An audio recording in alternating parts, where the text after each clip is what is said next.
a hearing regarding competency as far as this person as a witness. But second, given I don't know what all Mr. Scheib knew, but given the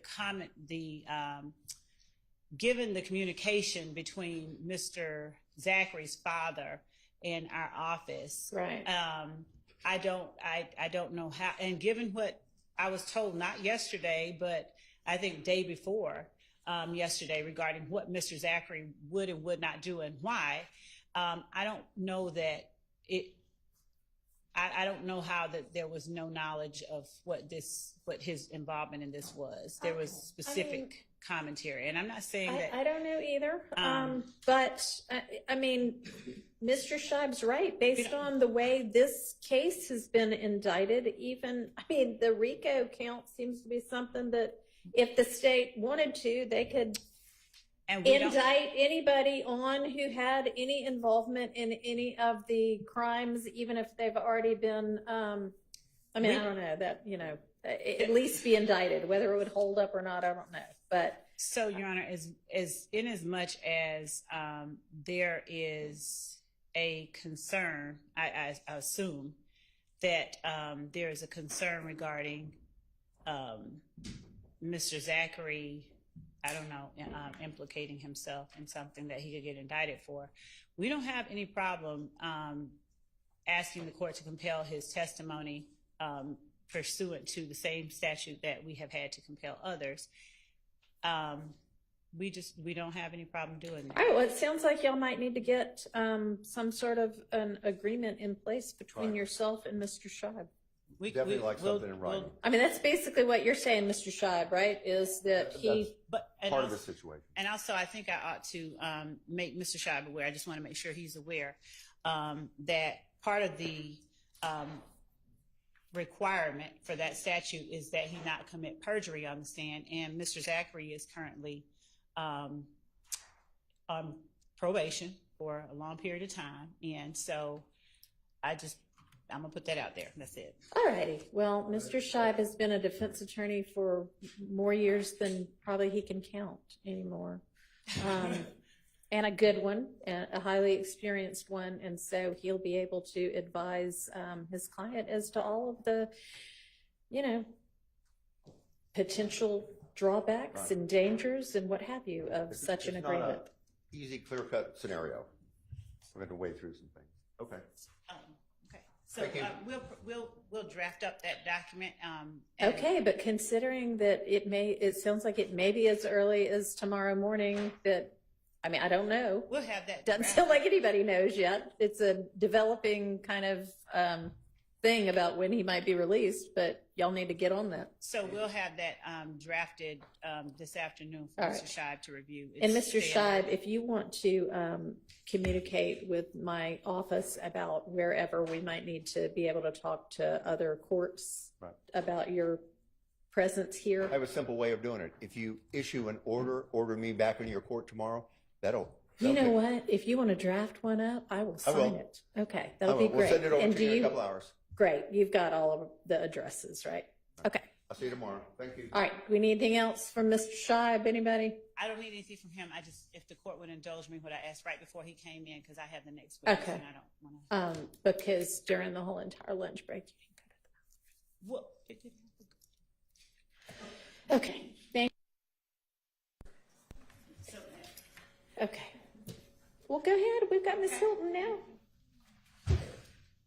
All right, anybody need to bring up anything before we get the jury in and start with our next witness? Anybody? No? Okay. So we got yet another motion in limine. The people at Mr. Steele's firm are working full time on filing motions in limine. It's very impressive. So motion in limine number 59 is about potentially excluding certain portions of a interview with Mr. Zachary from March 3rd, 2017. And I was trying to find, I've got 2 of his interviews, and March 3rd doesn't seem to be one of them. Is this one that we went over?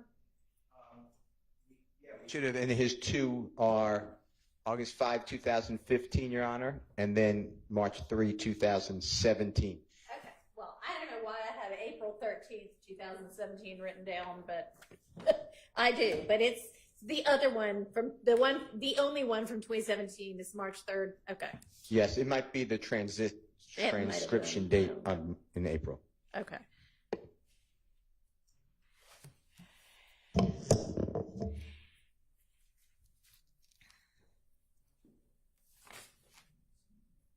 And is that something?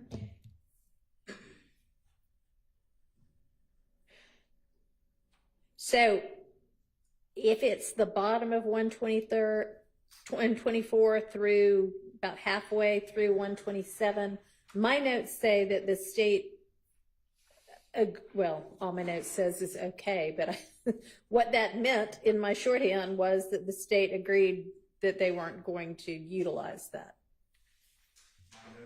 Perfect, so that's why I did that. Okay, that would be great.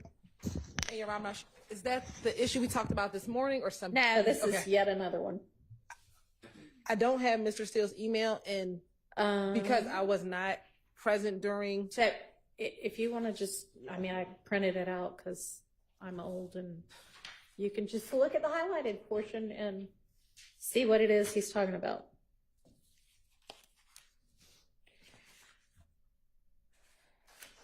And I've got a copy of the transcript up here if you need quick access to that.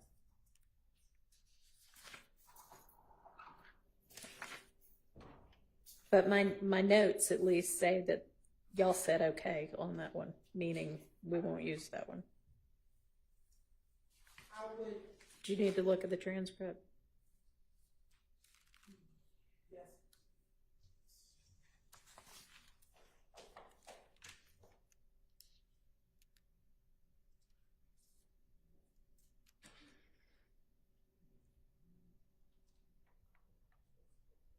Because at one point on 126, he says, that's what I assume, that's what I heard. Correct, Your Honor. We're only going to play portions that we believe he was told as either a co-conspirator statement, which is probably not reflected as much in the March 2017. Okay. But y'all agree that y'all don't intend to use that portion, correct? Just so Yes. we're all on the same page? Yes, Your Honor. All right.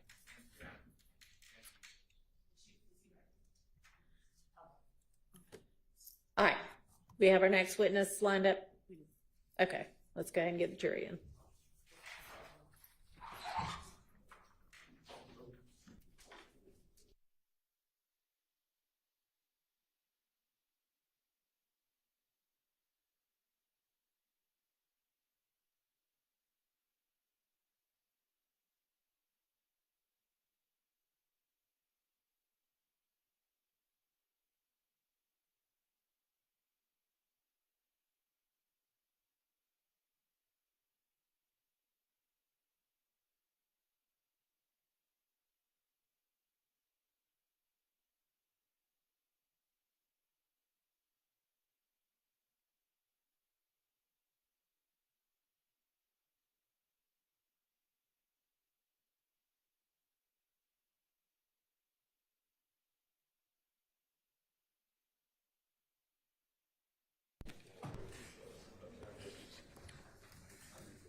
Thank you. Okay, call your next witness. State calls Mr. Collins back to the seat. Oh, right. We were in the middle of him. Or no, we weren't. We weren't. Has he just already testified? He has. Okay. He had been released. Okay. All right. So we'll re-swear him, I guess, since he'd been released. Do you swear affirm testimony about the court of the truth, the whole truth, nothing but the truth? ABC, state your first and last name and spell the vote. Sure. It's Christopher Collins. Spelling on that is CHRISTOPHERCOLLINS. And good afternoon, Mr. Collins. Good afternoon. Welcome back, and thank you for coming back. Mm-hmm. I have a few follow-up questions for you regarding the incident that you responded to on January 28, 2015 at 2905 Springdale Road. Okay. Do you recall testifying about that yesterday? Yes. All right. And I'm going to show you what has been labeled as and admitted as states 1 Charlie, Charlie, Charlie. And it'll be put on the screen, but it will also be on that piece of paper in front of you. Is that the location at 2905 Springdale Road? Yes, that's Southwest. that's that the you parking responded lot. Yes, to? Okay. And did you testify already that whether or not that was in Fulton County? I did. Okay. On the date that you responded, do you recall reporting or testifying about one of the units that had been shot up, that the occupant of the unit was not inside at the time that police arrived? Yes, I remember that one. Do you recall which unit that was? I'm pretty sure it's P3 without looking at my report. All right. May I show you your report to refresh your recollection? Sure. All right. And Your Honor, this report, I think, had been previously labeled just for identification purposes as 666 Charlie, Charlie, Charlie. Oh, no, I'm sorry. It's the wrong. I'm going to show him his report to refresh his memory. And for defense purposes, it would be page 8 of 8. Okay. Go ahead.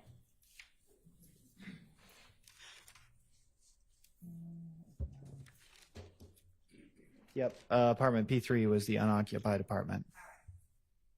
And when you say unoccupied, I'm going to take this back, okay? When you say unoccupied, do you mean it that it was not the resident was not there at the time that you all arrived, or it was an empty apartment that no one lived in? Oh, no one was there at the time because the back door was open. Okay. Now, do you recall at some point and the occupant of the home coming back? Yes. All right. Do you recall what her name is? No, not off the top of my head. If I show you your report, let me ask you this. Did you put that information in your report? Yes, it's in my report. And did you talk with her? Yes, that's in my report. All right. If I show you your report, will it refresh your recollection about what her name is? Sure. All right. I'm going to show it to you. Page 8 of 8. Okay.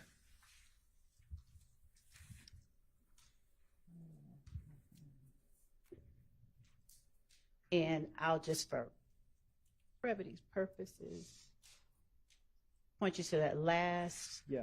I've got the last name as Smith in here. Now, on your report, do you, in the first part, I'll say, do you list the victims' names as you learn them to be? Yes. All right.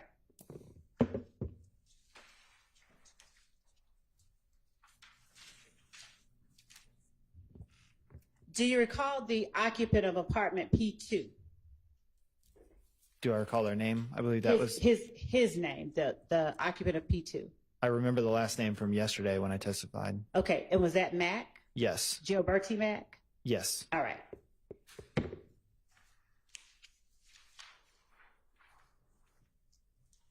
And, excuse me. On the report, page 3 of 8, if I show you your report again, do you list not only the name, but phone number and address of the victims that you've identified? Sure, if I can see it, I can. I will show you page 3 of 8. Okay.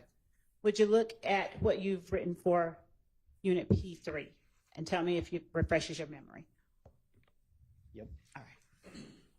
What was the full name of the person who lived in unit P3? It's, I'm just going to spell it. First name is ANTRIVIA. Last name is Smith. All right. And without saying what it was, did you also have a phone number for Ms. Smith? Yes. And did you get that phone number from Ms. Smith? Yes. Was it still nighttime when she arrived at her apartment? Yes. Were there still units besides yourself on scene? Yes. Were there still crime scene technicians processing the scene? Most likely, without an accurate count, I would say probably. All right. I'm going to now show you what has been marked as State's Exhibit 38.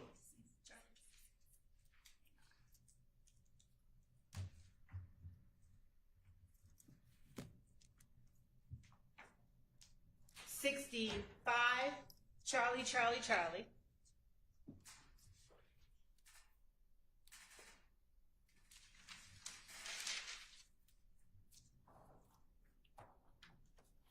And I'm not going to publish all of these. I'm just going to ask you whether 65, Charlie, Charlie, Charlie through 108, Charlie, Charlie, Charlie pertain to the apartment that belonged to Miss Smith that you dealt with. Okay.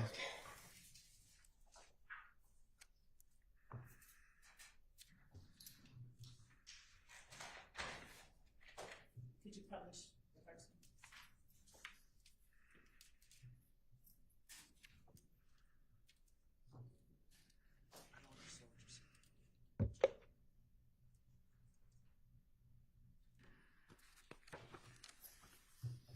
If we could put up State's Exhibit 66, Charlie, Charlie, Charlie.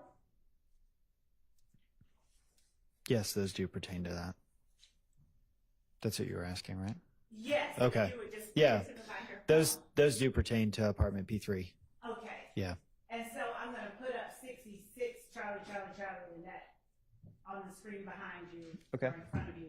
Is that the P3 that we're talking about that Ms. Smith lived in? Yes. All right. And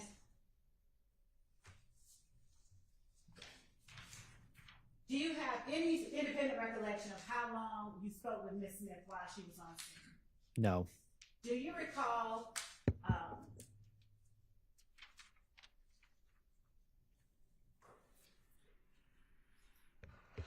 Your Honor, and if you do, or Yes.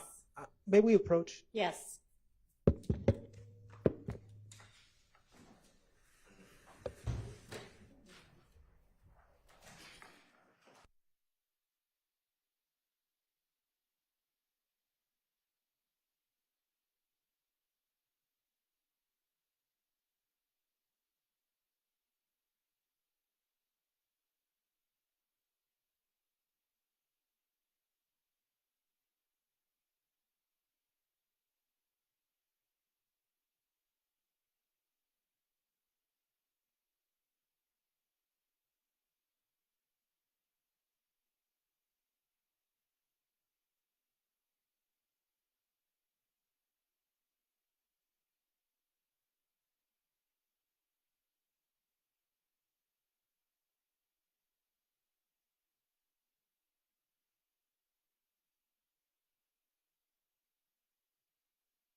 And Mr. Collins, in your report, did you reflect other officers or other unit numbers that were with you on scene?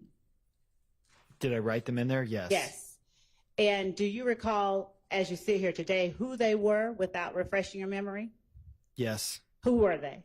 Would have been Kenneth Robinson responded, and my lieutenant, one of the sergeants. I want to say it was Lieutenant Bruce, probably Sergeant Dawson.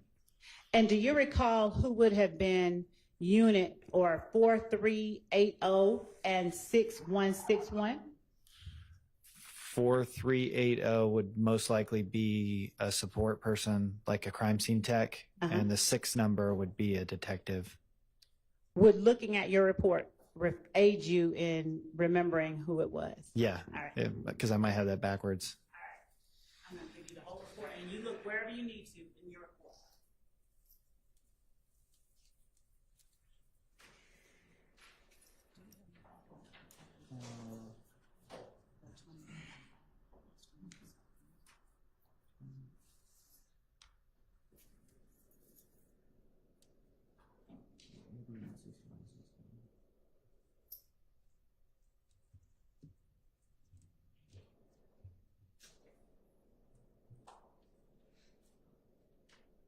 Okay, so 4380 and 6161 are listed in here, most likely as investigators that would have shown up.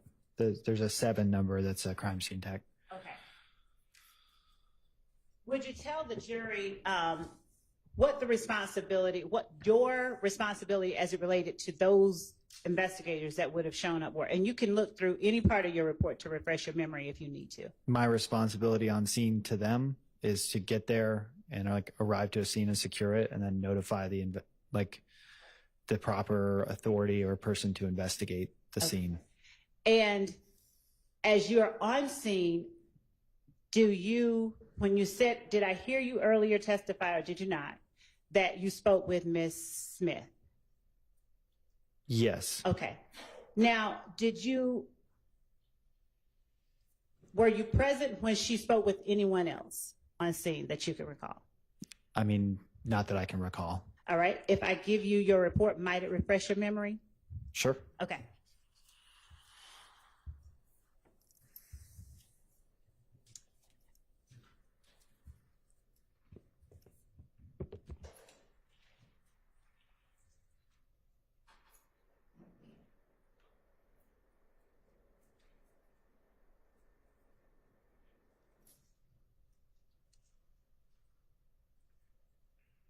Okay. Yeah, I read it. Okay. And were you present when she spoke to these people? Or I would have still been on scene, but I don't know if I was sitting in on their conversation. okay. But I did. Yeah. But you did what? You can say whatever it is. I mean, I wrote down in my report that she had made Don't- statements. Yes. Yeah. Okay. Now, do you recall what statements she made to you, or what statements you heard her make? I do, after I've just seen my report. Okay. And so that I can be precise and we cannot be imprecise, Yep. did she tell you who was either staying Your at her? Honor, I'm going to object on foundation. It's not been properly laid at this point. Your Honor, the witness just stated that he recalled after reading the report what he heard or what. The witness recalled in response to Madam Prosecutor's question that he was present for a conversation between the witness and the other two, and he was there on the scene. It's not been clear who the statements were made to. He just said he remembered what he recalled hearing, so overruled. Do you recall hearing Ms. Smith talk about a friend of hers who had been at her place? Yes. And what was that friend's name? I believe she gave a nickname. What nickname was it?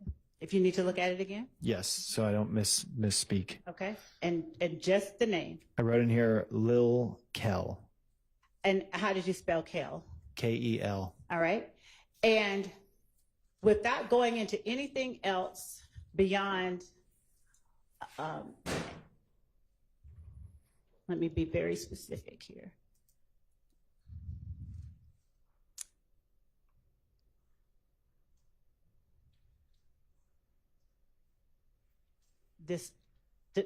what refreshes your memory, if it does, after Local, did she say what he was doing at her place? She stated that he was like hiding out Okay. at her place. Hiding out at her place? Yes. All right. Now, did Ms. Smith also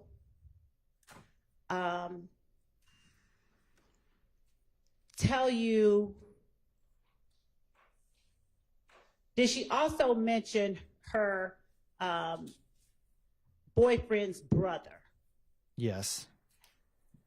Would you tell the jury only what name of the boyfriend's brother that she gave? She gave the name Peanut. Okay.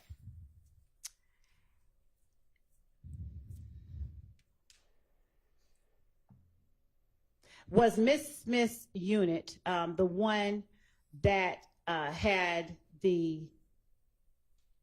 television shot and that sustained, would you say it sustained the least, the most, or the same amount of damage as the other units? That one looked like it received more damage than the other units. I'm sorry, could you say it a little bit More. That one had more damage than the other units. Okay. And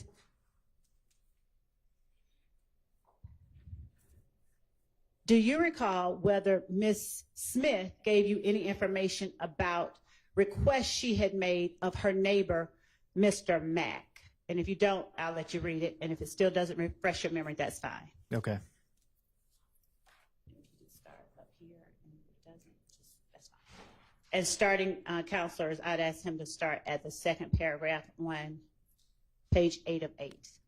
Read to yourself, and then look up after you've had a chance to read it.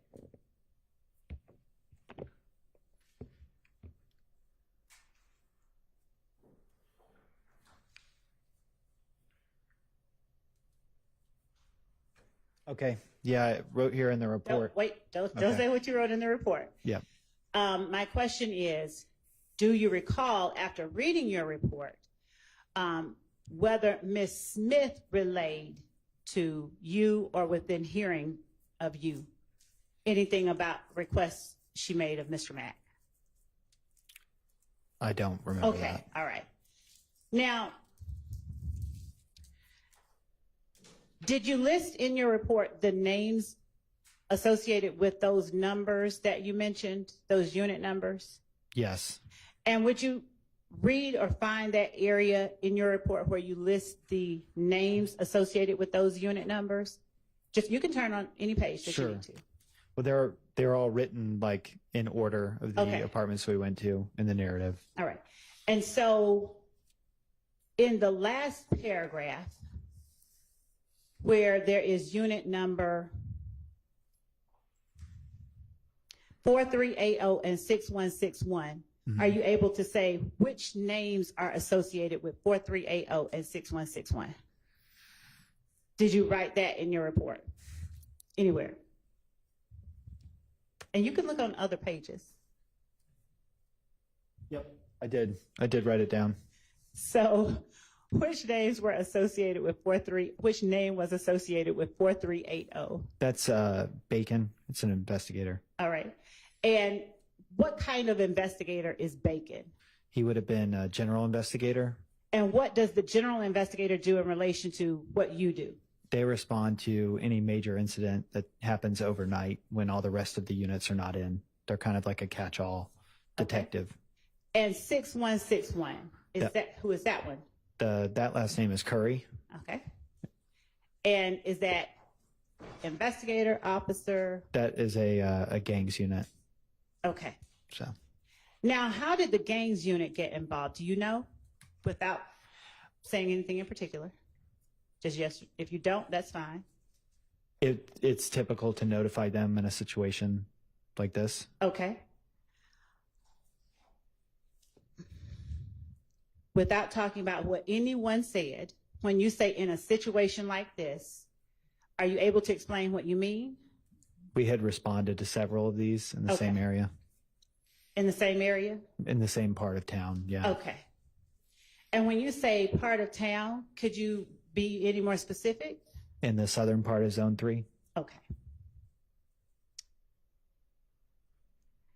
And in your report, do you indicate that Ms. Smith spoke with both Investigator Bacon and Investigator Curry? I do. I indicate that at the end. Now, in your report, do you say specifically that she spoke with you?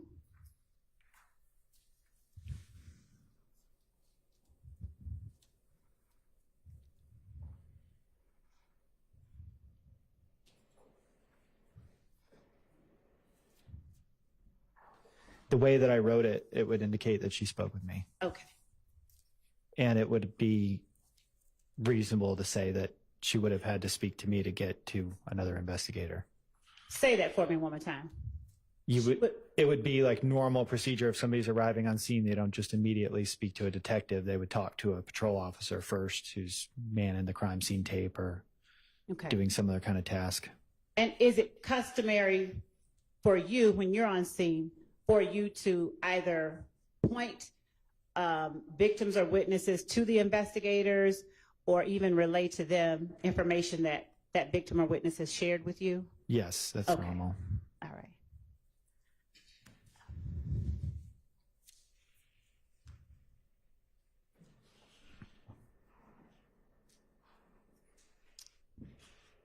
Just 1 second.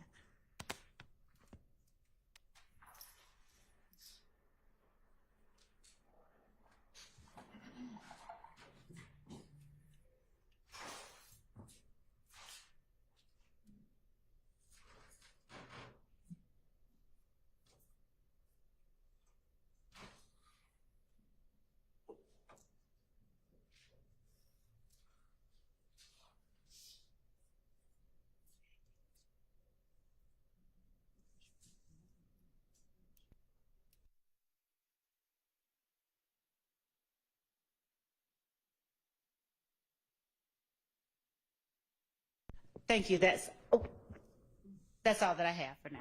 All right. Defense questions for this witness?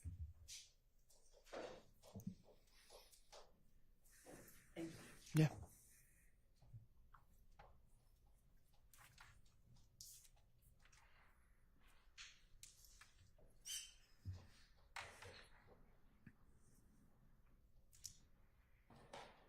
Mr. Collins, good afternoon, sir. Good afternoon. My name is Keith Adams. I represent Mr. Williams, who's sitting over here. Okay. And I've got a couple questions for you about what you just testified to, okay? Sure. All right. If I heard you correctly, you responded to this location on Springdale Road back in 2015, true? I mean, without referencing my report, that sounds correct. Right. Could be. Is that your report right there that you've been looking at? Believe so. Yeah, Judge? Yes. I'm going to go ahead and leave this with you, so if you need to reference it. Cool. Please feel free to do so, okay? Sure. All right. 2015, I think I heard you testify yesterday when you were here previously that was a long time.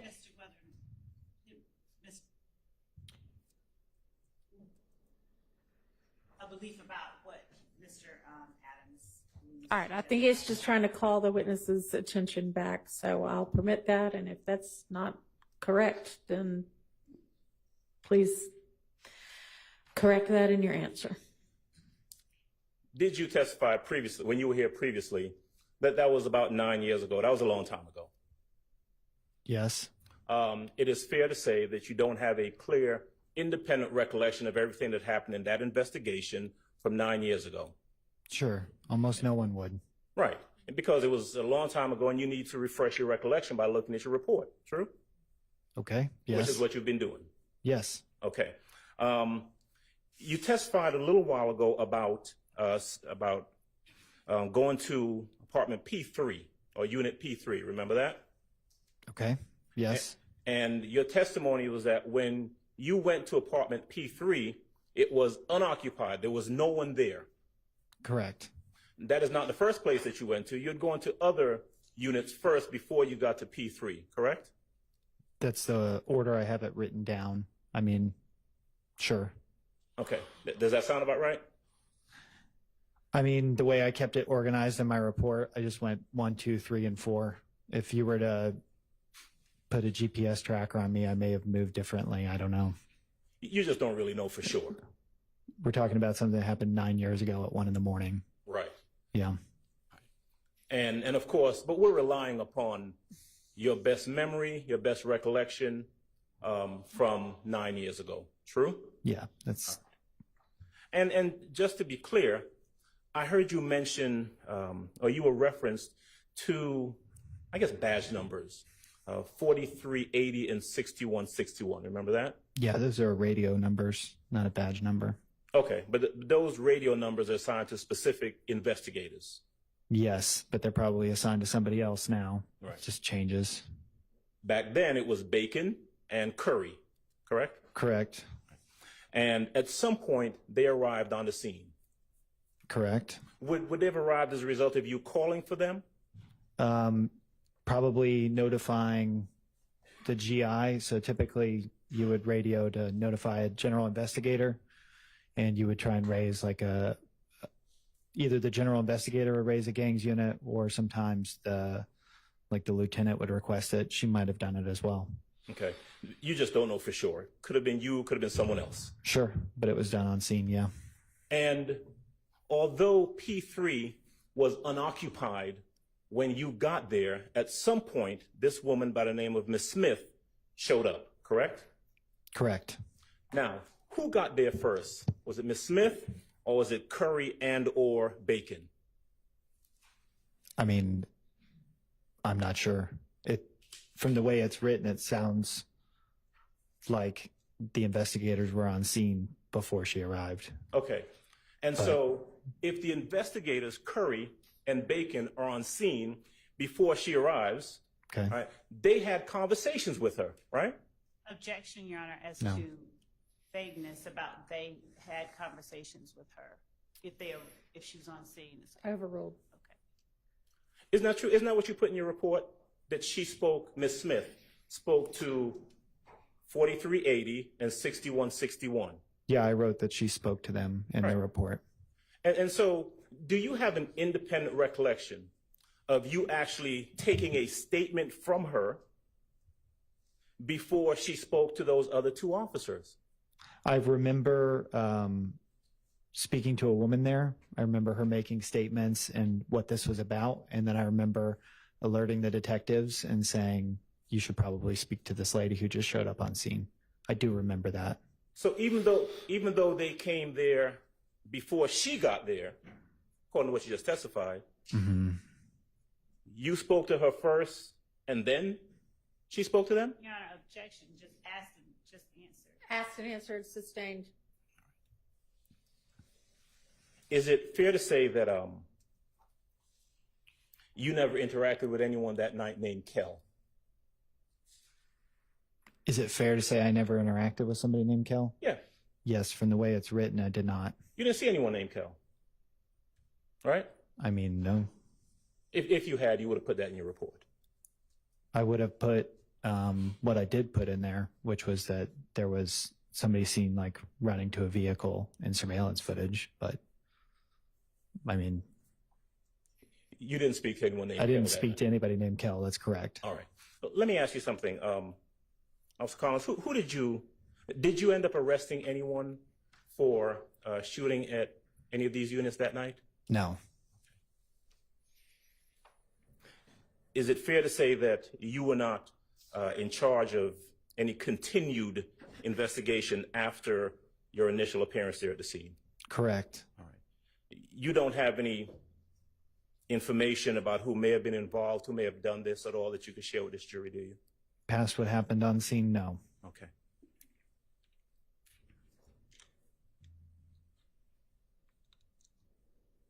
All right.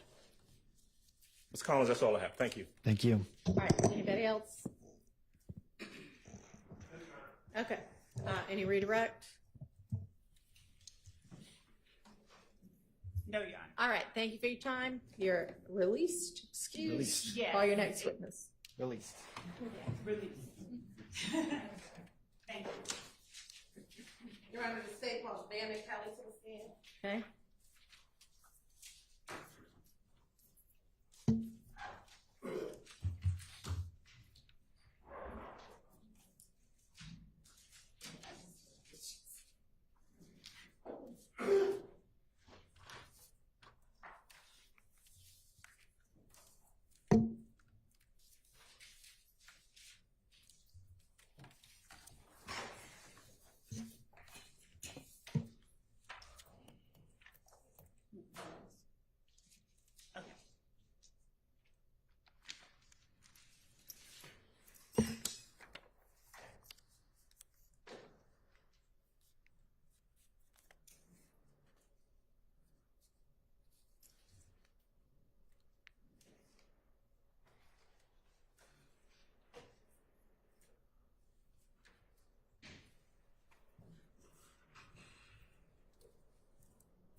swear affirm the testimony you're about to get according to the truth, the whole truth, nothing but the truth, so help you? Yes. Maybe see, can you state your first and last name and spell them both, please? Vanna Kelly, VANNA KELLEY. And good afternoon, Kat. How are you? Good afternoon. Good. God bless you. Where are you employed? I am employed with the ATF, which is the Bureau of Alcohol, Tobacco, Firearms, and Explosives. And how long have you been with the ATF? I've been there for 4 years. It'll be 5 years in January. Prior to working with the ATF, where did you work? Before I went to the ATF, I was employed with the Georgia Bureau of Investigation, which is the GBI. And can you please tell the jurors what were your job duties and responsibilities when you worked for the Georgia Bureau of Investigation? At the GBI, I was a firearms examiner, and as a firearms examiner, I did the discipline of forensic science called firearms identification. And firearms identification is looking at ammunition components such as bullets and cartridge cases to try to determine if they were fired from a particular firearm or not fired from a particular firearm. Or if I don't have a firearm, then I can also look at those ammunition components to each other to determine if they came from same or different sources. And can you tell the jury about your education and training in firearms and tool mark analysis? Once I started training at the GBI as a firearms examiner, I underwent their 1-year training program. During that time, it included studying things such as the history of firearms, doing microscopic analysis, learning about serial number restorations, which is restoring numbers on a firearm if they've tried to be removed. Also, I did training and casework in muzzle to target distance determination, which is trying to determine the distance between the firearm and the object or the person that was shot. And also, I would have been trained in, I think it said microscopic analysis, which is using the microscope to make those comparisons of the ammunition components. And then also additionally, when I went to the ATF, they had an additional method for serial number restoration that I was trained in. And also I started training and completed my training at the ATF in what's called tool mark examination. So tool mark examination is just basically all the other tools, your screwdrivers, hammers, wire cutters, and trying to determine if those tools were used to, cut wires or, doing comparison with those type of tools. And have you ever been qualified to testify as an expert in firearms and tool mark examination? Yes, I have. When? When? Or how many times, excuse me? I think I'm close to 100 times now. Your Honor, this time the state would like to tender Ms. Vanna Kelly as an expert in firearms and tool mark identification. All right. She is so qualified and may testify as such. Thank you. If you can tell the jurors briefly about what is a firearm. So the definition of a firearm is the assembly of a barrel in an action that expels a projectile by means of combustion. So really what you should be thinking of in terms of, the word firearm, you're probably thinking, pistols, revolvers, rifles, shotguns. Those are your main types of firearms. And tell the jury briefly about the parts of a firearm. So for a pistol example, the top portion that would move back and forth is your slide.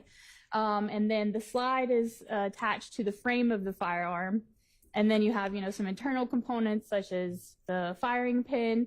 The firing pin is what comes out and basically causes that combustion reaction that I talked about.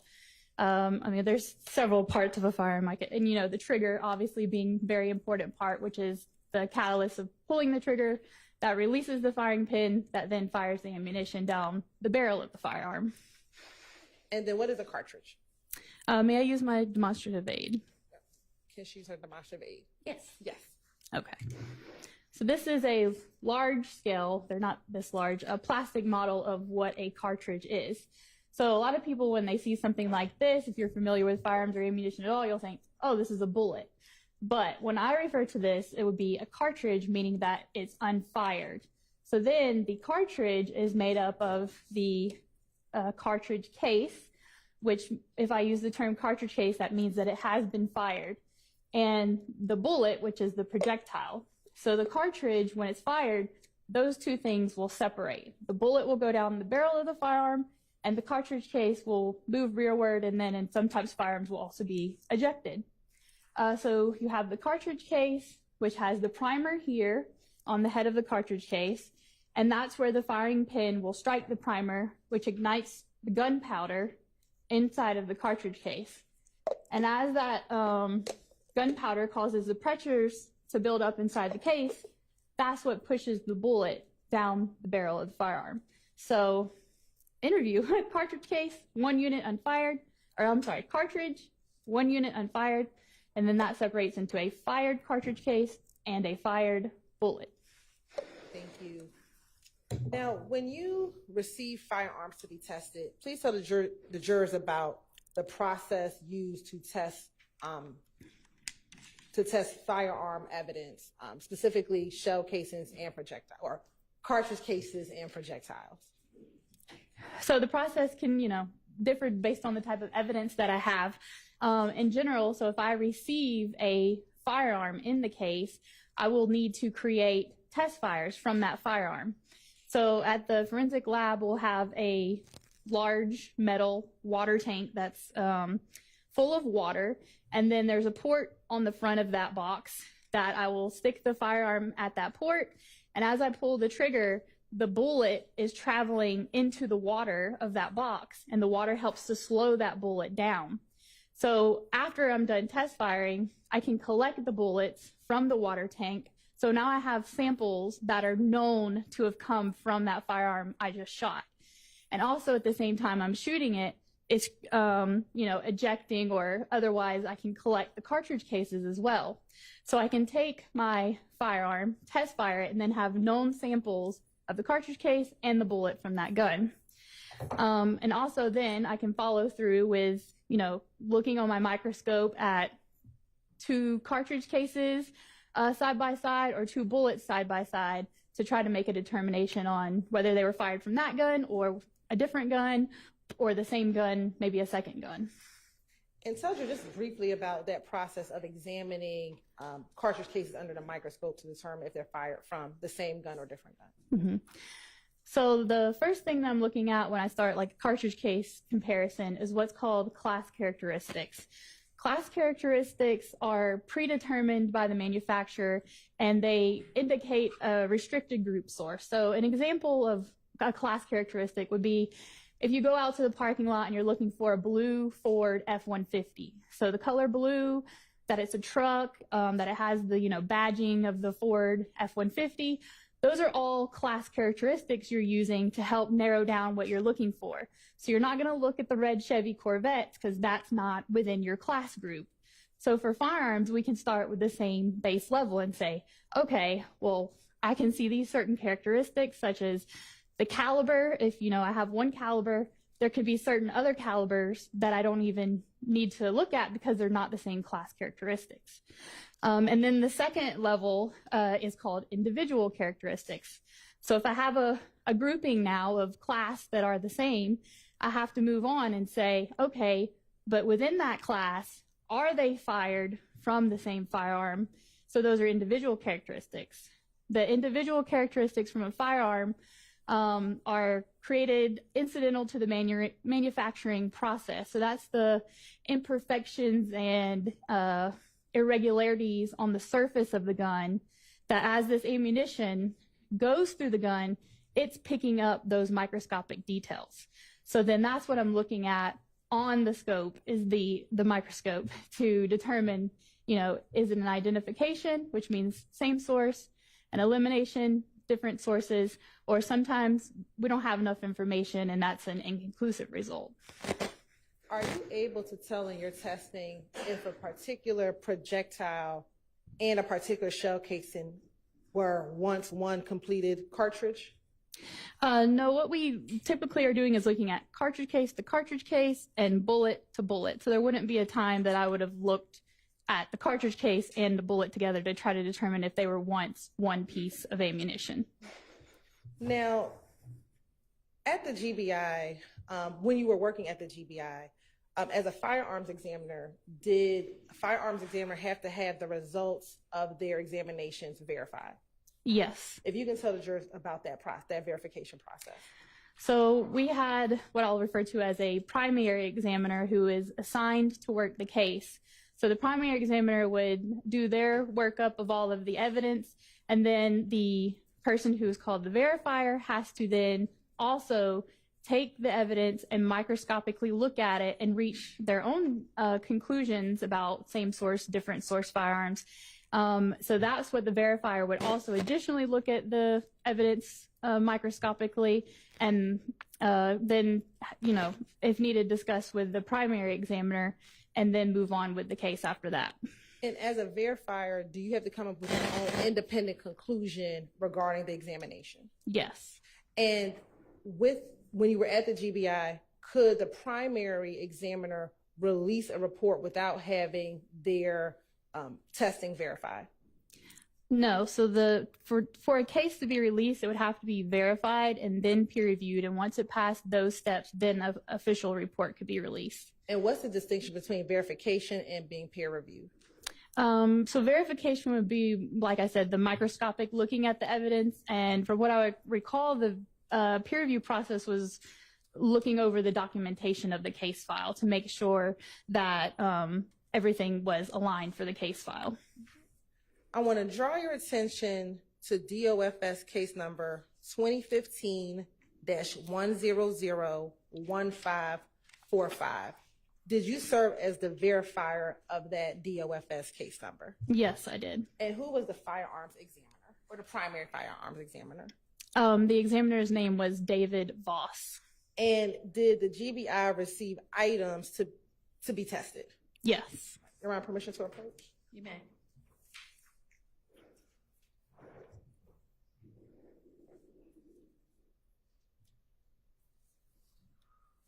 Sorry.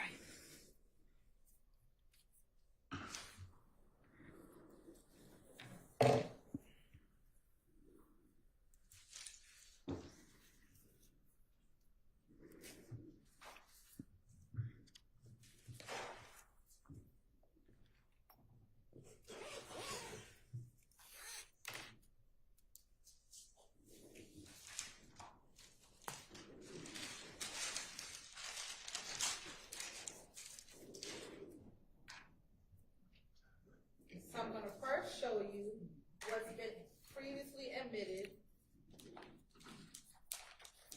as State's Exhibit 318, Yankee Charlie, 318, Yankee Bravo, 318, Yankee Alpha, 294, Yankee Bravo 7, and 294, Yankee Bravo 5. Tell me if you recognize, if you're able to tell me if these are some of the items that you tested back in 2015. May I also refer to my notes? Yes. Thank you.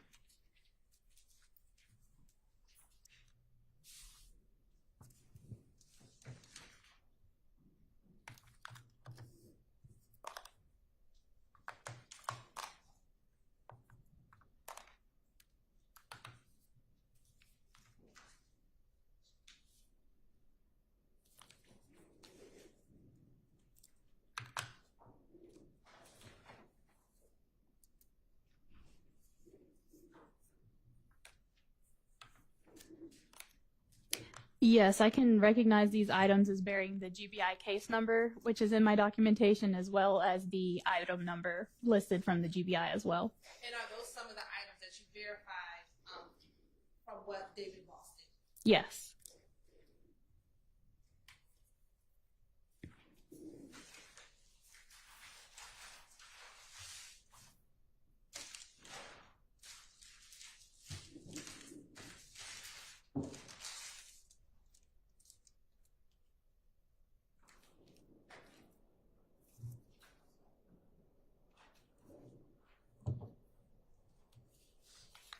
I'm now going to show you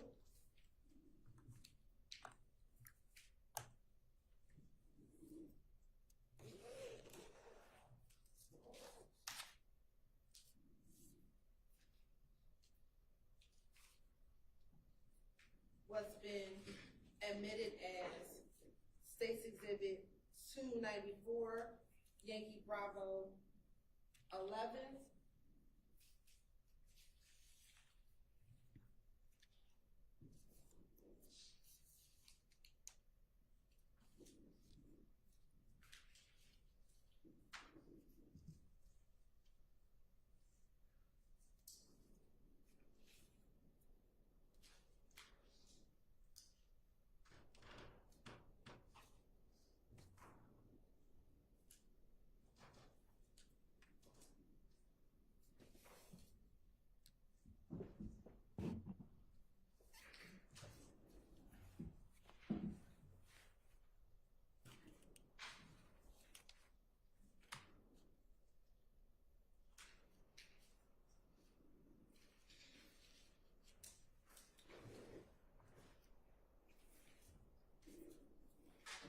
what's been pre-submitted as 294 Yankee Bravo 11, 294 Yankee Bravo 4, 294 Yankee Bravo 2, 294 Yankee Bravo 3, 294 Yankee Bravo 10, 294 Yankee Bravo 9, and 294 Yankee Bravo 1.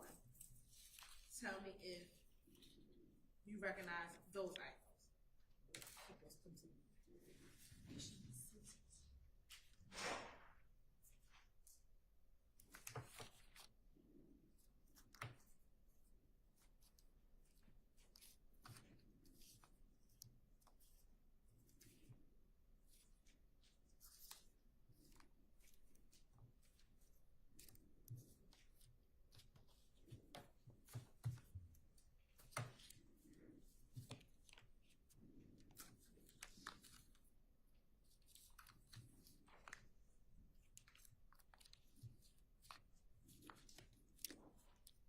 Yes, these packages also bear the same GBI case number and item numbers associated with the verification that I did. Now showing you what's been marked as 294 Yankee Bravo 8 and 294 Yankee Bravo 6.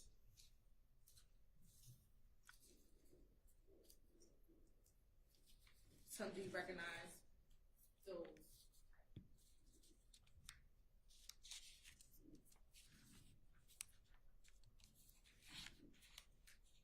Yes, these packages also have the same GBI case number and item numbers associated with verification that I performed.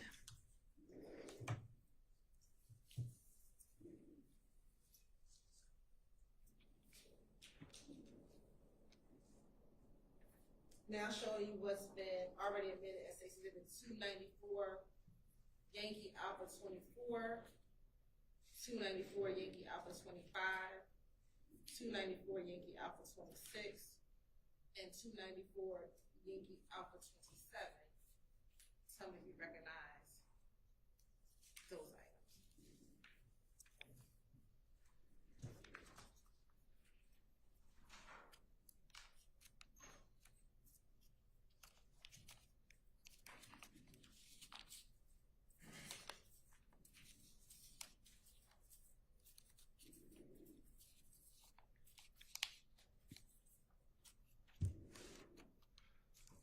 Yes, each of these packages also labeled with the same GBI case number and item numbers associated with my verification.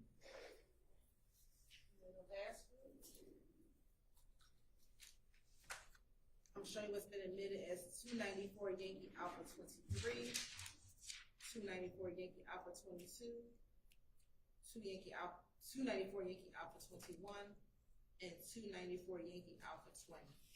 How do you recognize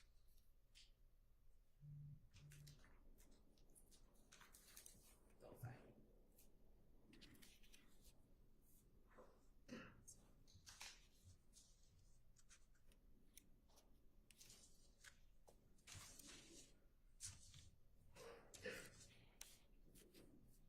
Yes, these packages also all have the same GBI case number and item numbers associated with verification I performed.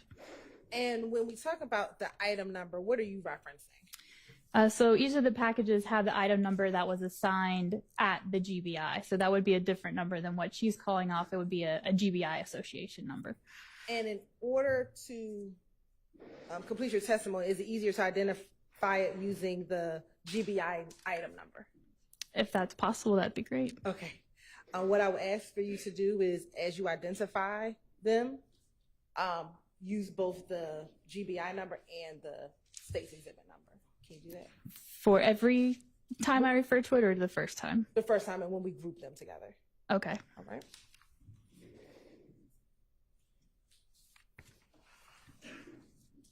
Now, I want to first start with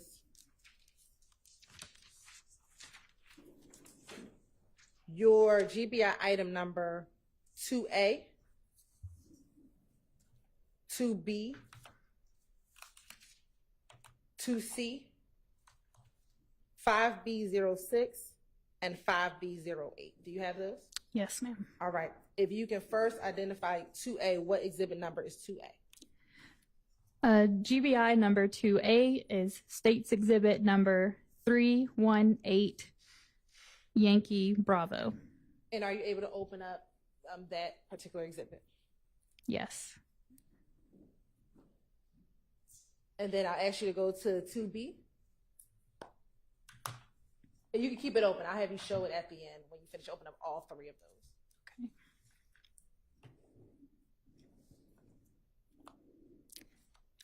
GBI item number 2B is State's Exhibit number 318 Yankee Alpha.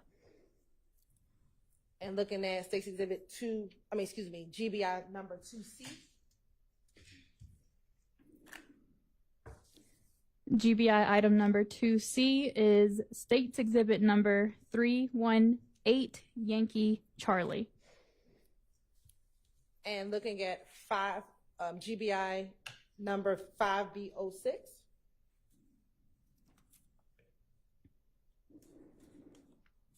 GBI 5B.06 is State's Exhibit number 294 Yankee Bravo 7. And then last GBI number 5B.08. GBI item number 5B.08 is State's Exhibit number 294 Yankee Bravo 5. And are you able to open up the 294 item? Oh, here's the scissors. Would you like me to? Yes. Okay.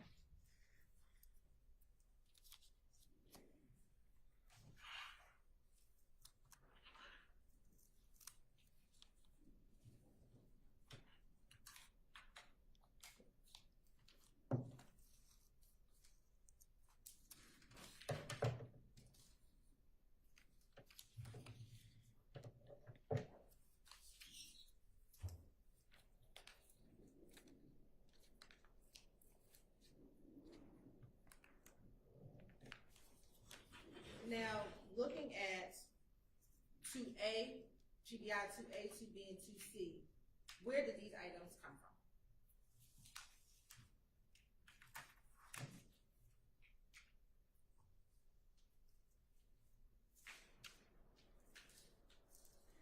from? Each of those containers has a piece of paper with information indicating they are from the Fulton County Medical Examiner's Office. Would you like me to read the rest of the label? Yes, please. Okay.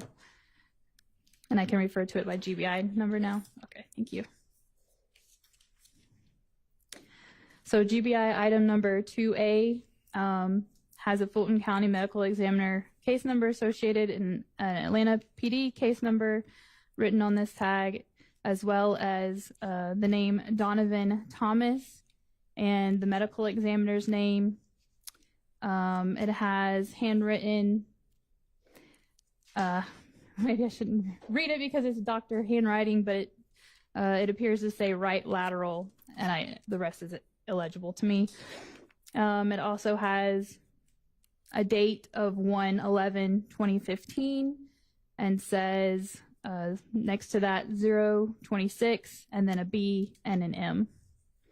And who was the medical examiner? It does say the doctor's name was Michael M. Henninger. And is that the same label consistent with all three of 2A, 2B, and 2C?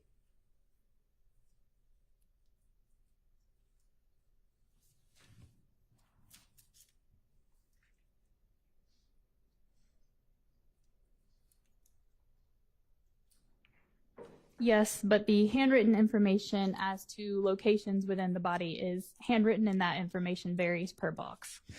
And looking at GBI number 5B.06 and 5B.08, where were those two items recovered from?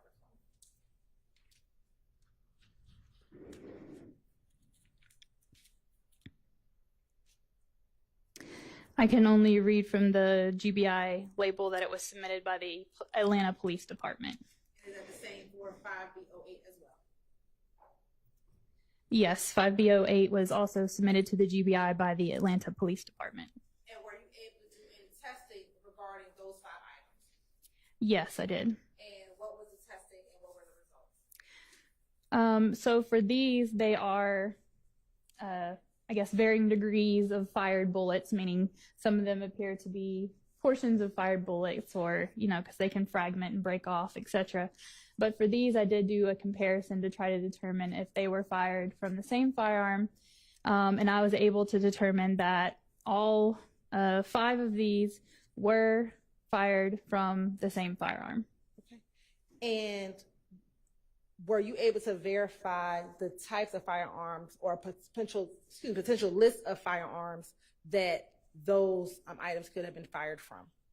I would have reviewed the work of the primary examiner on that, and he did provide a potential list of firearms. And were you able to then verify his list that he placed? I did note that I agreed with his what we called a DTW, which is a determined type weapon. So I did agree with that and noted it on my verification. And what were the type of firearms that could have fired those items? So he listed the AK-47 variant SKS 7.62 by 39 millimeters. All right.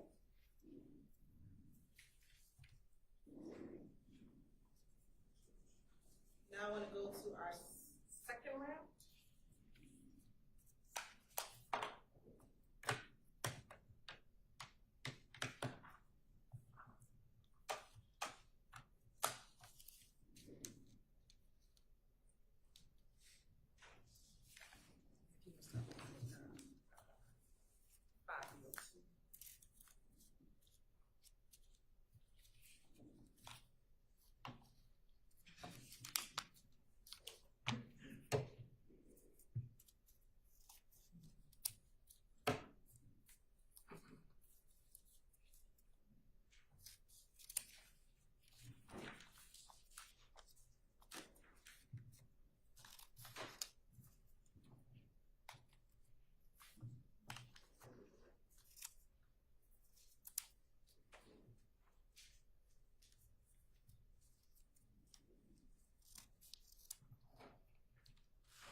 We'll do the same thing that 5B02, I'll ask is with GBI case number 5B.02 is the State's exhibit number 294 Yankee Bravo 9.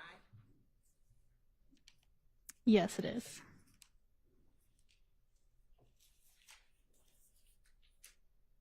And for 5B.03 is the GBI case, the State's exhibit number 294 Yankee Bravo 10. Yes, it is.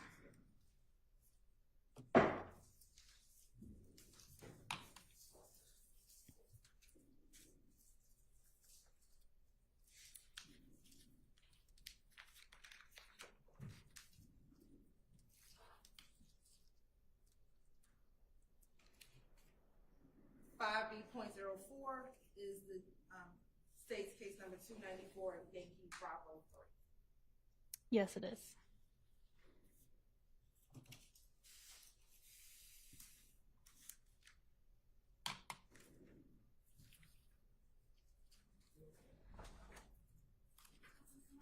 Okay. Is this better?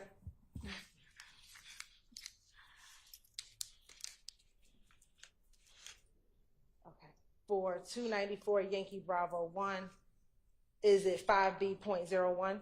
Is that the GBI case number? Is that a Bravo there? Yes. Okay. Yes.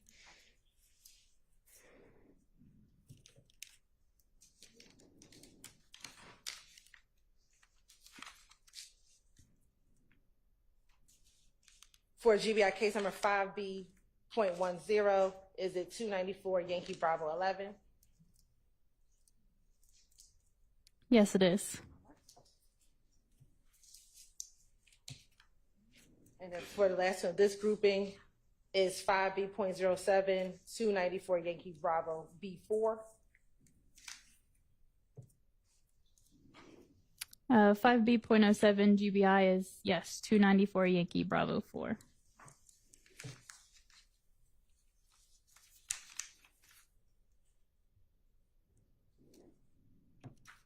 And then last, 5B.05, is that 294 Yankee Bravo 2? Yes, it is.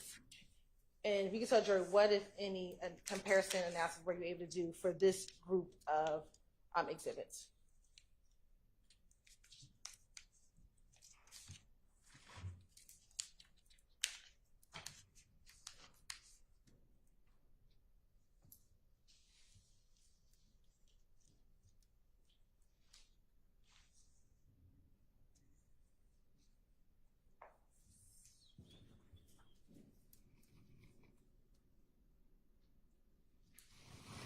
So again, these are also bullets or bullet jacket fragments. And I did a comparison of those, and I was able to determine that they were all fired from the same firearm. And were you able to determine a list of potential firearms that grouping could have come from? Again, it would have been Examiner Voss that came up with the list, but I did note that I agreed with his DTW determining of the type of weapon. The list provided included Springfield, Ruger, and Llama 45 auto pistols. And I also want to say that those lists are based on those class characteristics that I spoke about. So the class characteristics are ran into a database that turns out what manufacturers of firearms use those specifications in their guns. So that's where that information is coming up about what type of firearm manufacturer could have produced the class characteristics from these items. Thank you.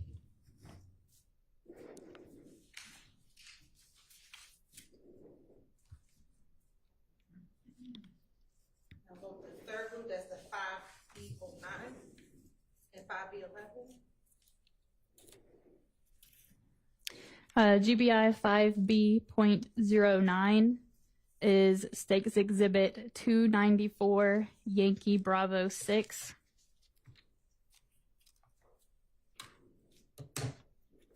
And GBI item number 5B.11 is States Exhibit number 294 Yankee Bravo 8. And were you able to do any comparison testing with those two items? I did compare these two items to each other. However, I was inconclusive and unable to determine if they were or were not fired from the same firearm.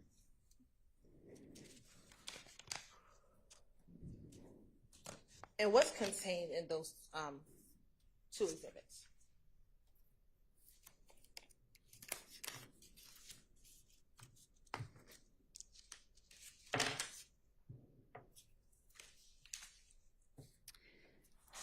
It's a bullet jacket fragment and an additional metal jacketed bullet. And looking at the GBI ticket, were these also submitted by the Atlanta Police Department? Yes, they were. And is that the same for the last group of exhibits that we looked at? I would like to look at the packaging again for that.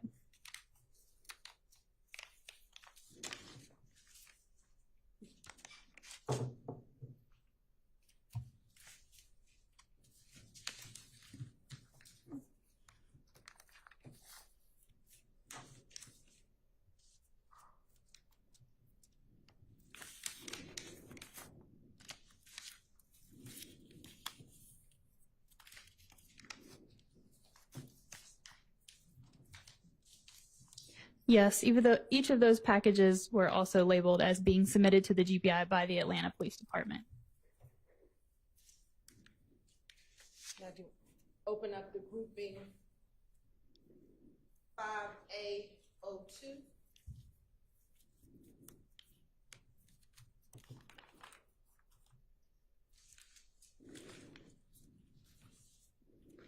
I do not have that group.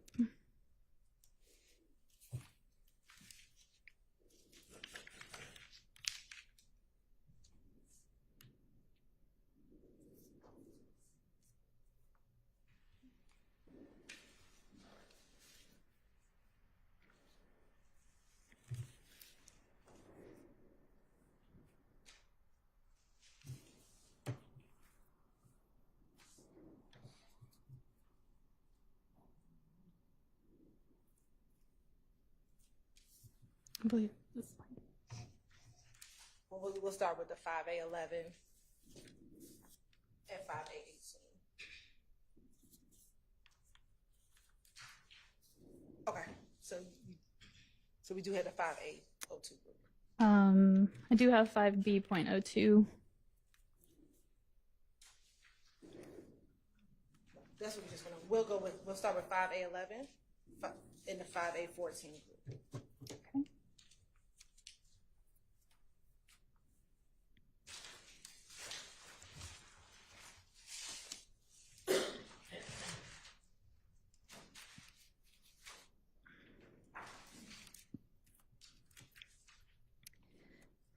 GBI item number 5A.11 is State's Exhibit number 294 Yankee Alpha 23. And is that also was that submitted by the Atlanta Police Department? Yes, it was.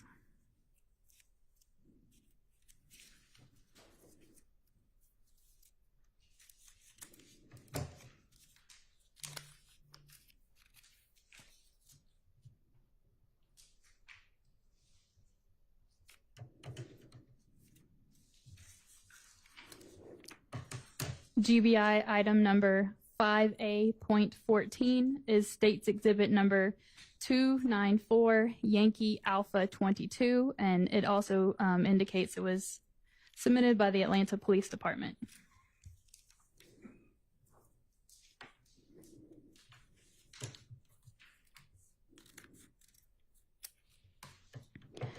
GBI item number 5A.17 is State's Exhibit number 294 Yankee Alpha 21. And it was submitted by the Atlanta Police Department.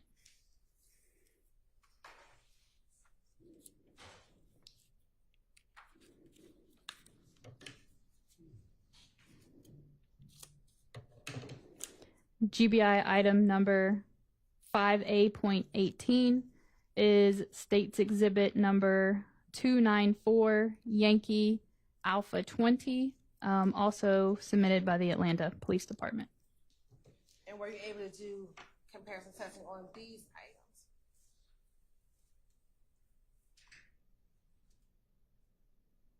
items? Yes, I did. And what were the results? I determined that these cartridge cases were fired from the same firearm.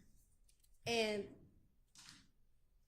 what types of cartridge cases are those?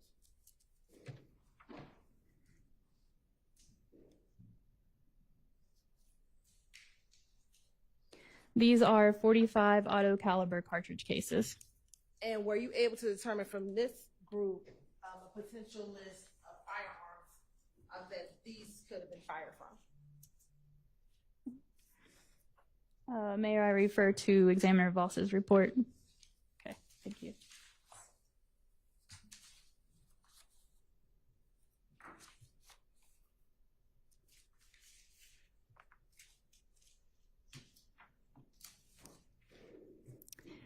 His report indicates that they were consistent with being fired in a Springfield 45 auto pistol.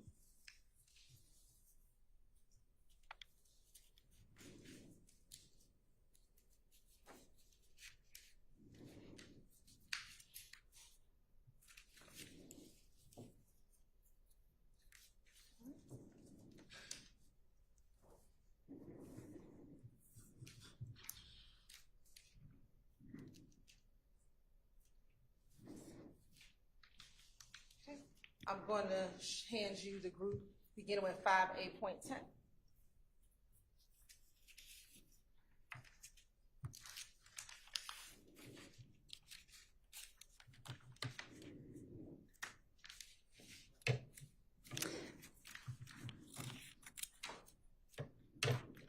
GBI item number 5A.10 is State's Exhibit number 294, Yankee Alpha 24. It is labeled as from Atlanta Police Department.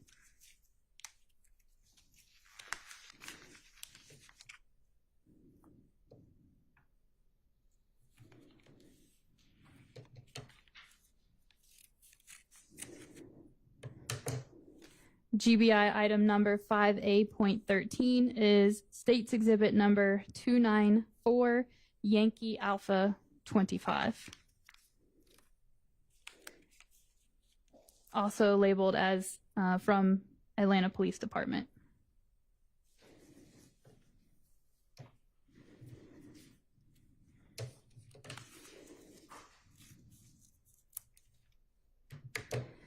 GBI item number 5A.15 is State's Exhibit number 294, Yankee Alpha 26 from Atlanta Police Department.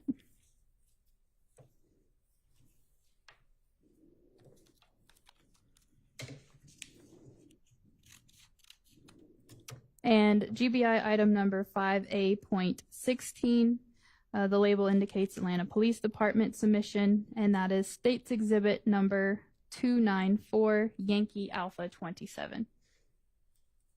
And were you able to verify if these items, what were you able to verify regarding these 4 items?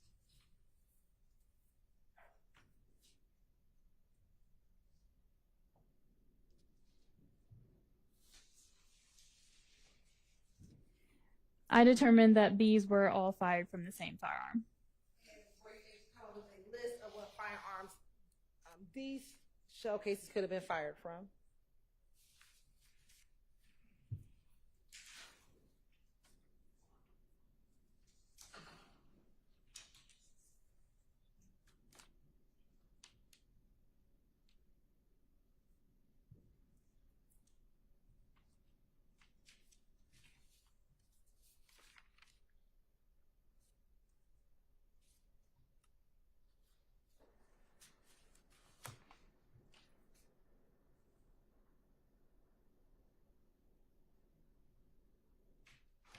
Examiner Voss did not provide a list. And what type of shell casings are those 4 items? Those are 9mm caliber cartridge cases. And all 5 are the same one? Correct.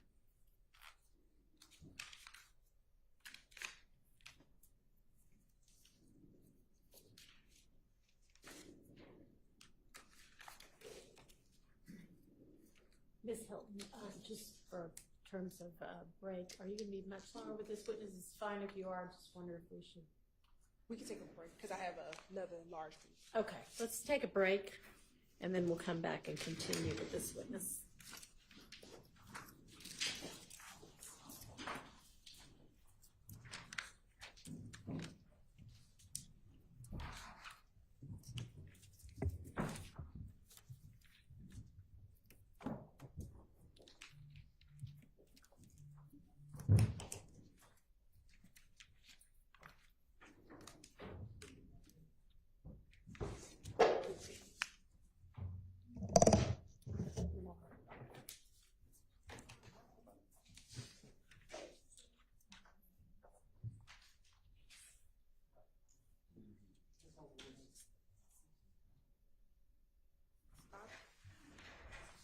It's 5B.01 over here. Make sure I keep up. Let's all take a quick break. It's right there.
I don't know. It just has a mind of its own.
Space for this.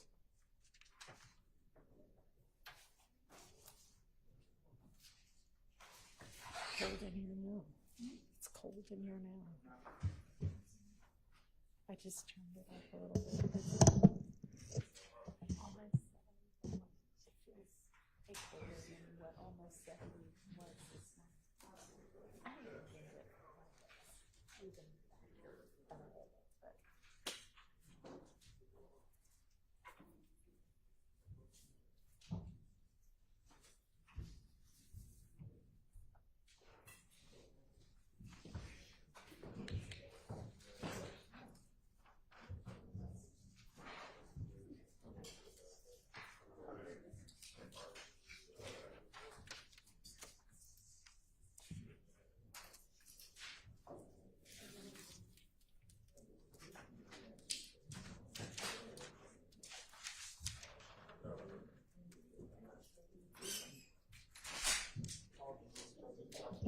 thank you. All right, go ahead, Ms. Hilton.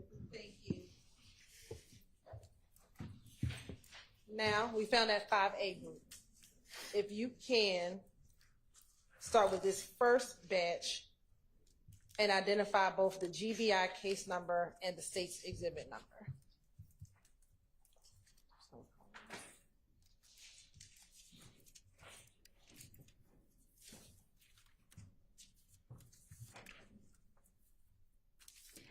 GBI exhibit number 5A.02 is state's exhibit number 294 Yankee Alpha 2, submitted by Atlanta Police Department.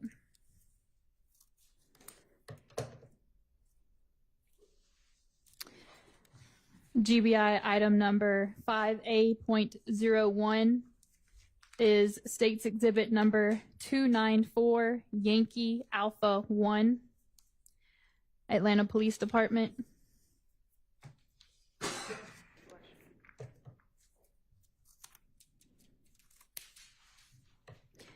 GBI item number 5A.03 is state's exhibit number 294 Yankee Alpha 3, Atlanta Police Department.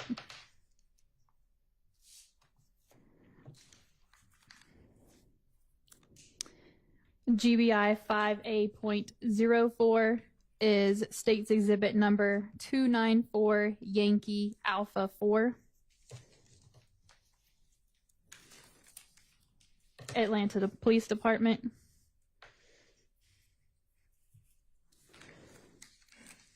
GBI item number 5A.05 is state's exhibit number 294 Yankee Alpha 5, Atlanta Police Department.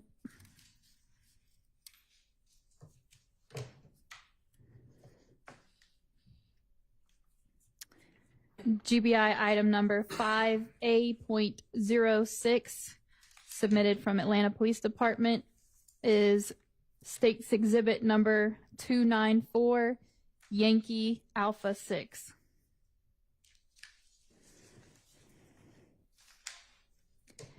GBI item number 5A.07, submitted from Atlanta Police Department, is state's exhibit number 294 Yankee Alpha 7.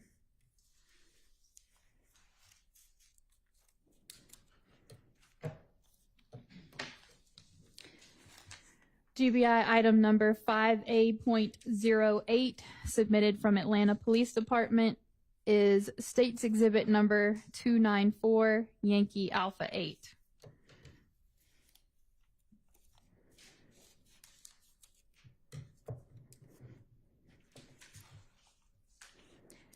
GBI exhibit number 5A.09 from Atlanta Police Department is State's Exhibit number 294, Yankee Alpha 9.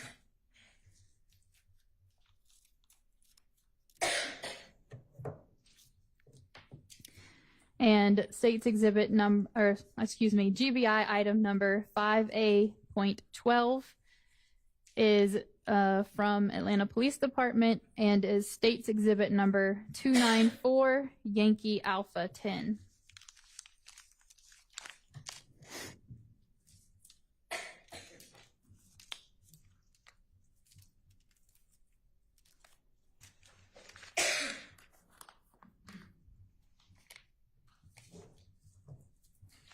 And were there additional shell casings with this grouping that you found?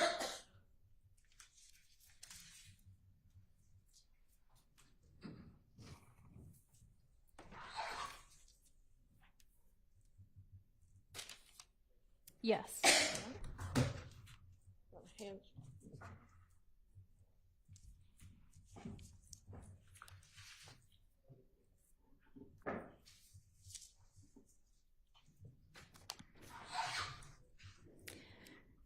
GBI item number 5A.19, submitted from Atlanta Police Department, is State's Exhibit 294, Yankee Alpha 11.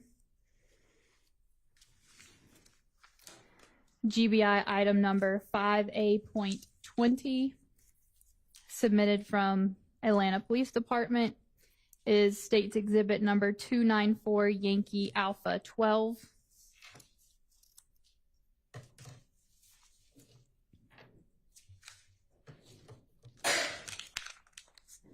GBI item number 5A.21 from Atlanta Police Department is State's Exhibit number 294, Yankee Alpha 13.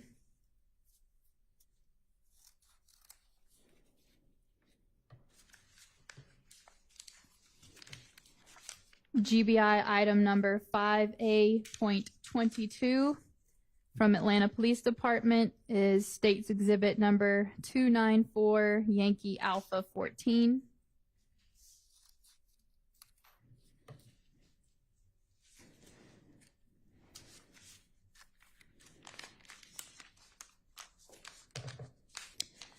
GBI item number 5A.23 from Atlanta Police Department is State's Exhibit number 294, Yankee Alpha 15. GBI item number 5A.24 from Atlanta Police Department is State's Exhibit 294, Yankee Alpha 16.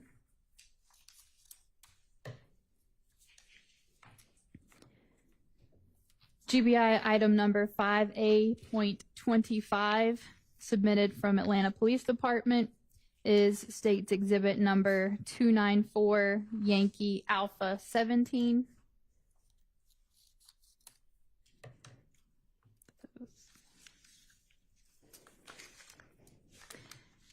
GBI item number 5A.26 from Atlanta Police Department is State's Exhibit 294, Yankee Alpha 18.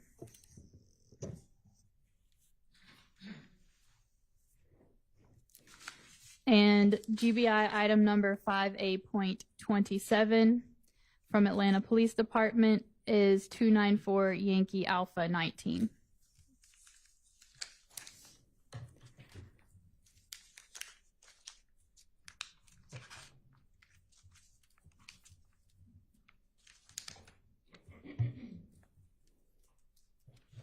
And I'll first ask, in total, how many shell casings are these? How many shell casings are these?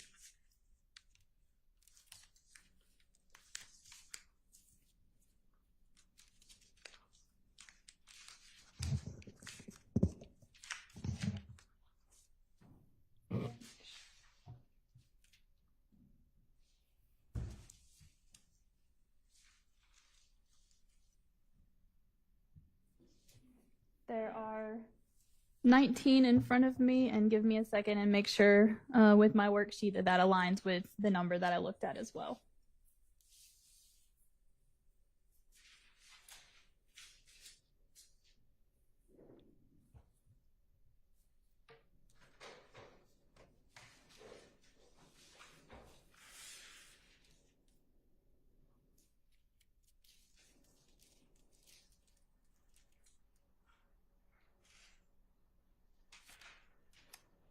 And I examined 19 cartridge cases.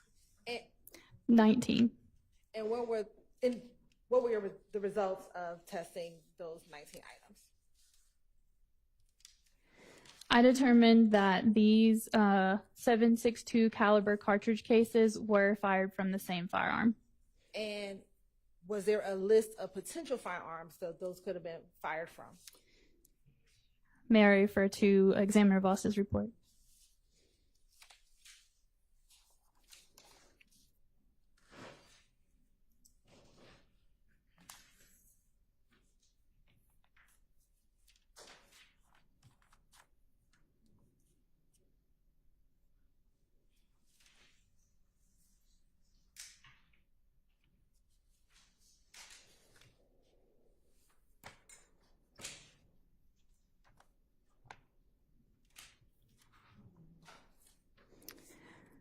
The report states that they're consistent with being fired in SKS, AK-47, and their variant type 7.62 by 39 millimeter pistols and rifles, and that the list is an investigative lead and is not intended to be an all-inclusive list. And that would also go for the other list of firearms as well. And earlier you said that the grouping 2A, 2B, 2C, 5B06, and 5B08, those are also consistent with being fired from an SKS or AK-47 style rifle. Is that fair to say? That was the determination of the type of weapon, yes. Were that first group, the 2A, 2B, 2C group, and then this last group, were they fired from the same SKS AK-47 type rifle or different? So that is a comparison of a bullet grouping versus a cartridge case grouping. So like I discussed earlier, I would not have compared the bullet grouping to the cartridge case grouping.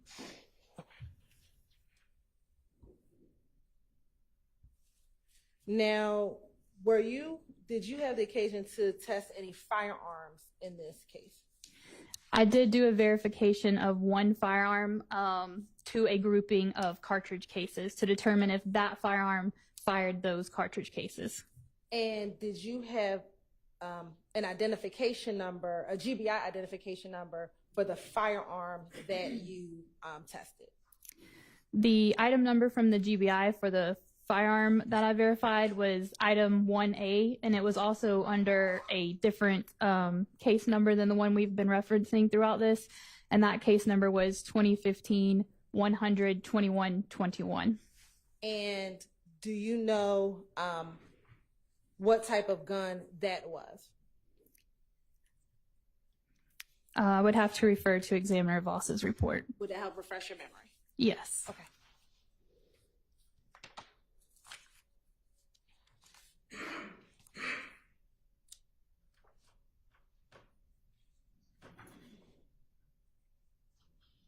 That was a Smith & Wesson 9mm pistol. Okay. And which grouping did you test that firearm against when you did your verification? I verified the firearm, which was GBI 1A, the Smith & Wesson, to the GBI grouping of 5A.10, 5A.13, 5A.15, and 5A.16. And what were the results of your verification? I determined that that firearm did not fire those cartridge cases. It was an elimination or an exclusion from that firearm. That firearm did not fire those cartridge cases.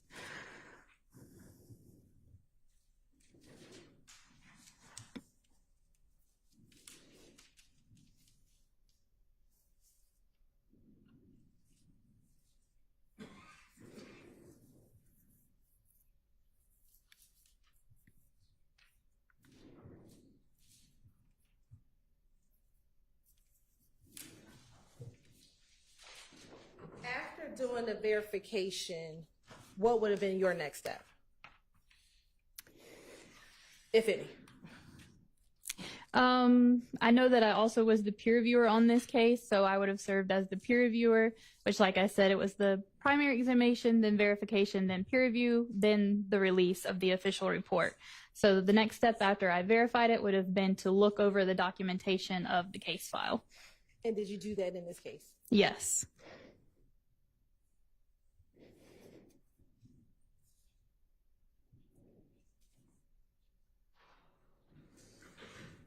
And what were the results of your peer review? Was it that everything was in order and ready to be released? So an official report can only be released once it passes all of those phases, and a report was released in this instance. So it would have passed through all of those steps that I talked about. And did that conclude your involvement in the case once you verified and peer reviewed the items in front of you, as well as the gun that we just discussed? Other than testifying today, yes. All right. Your Honor, that concludes my questioning. All right, are there defense questions for this witness? Okay, go ahead.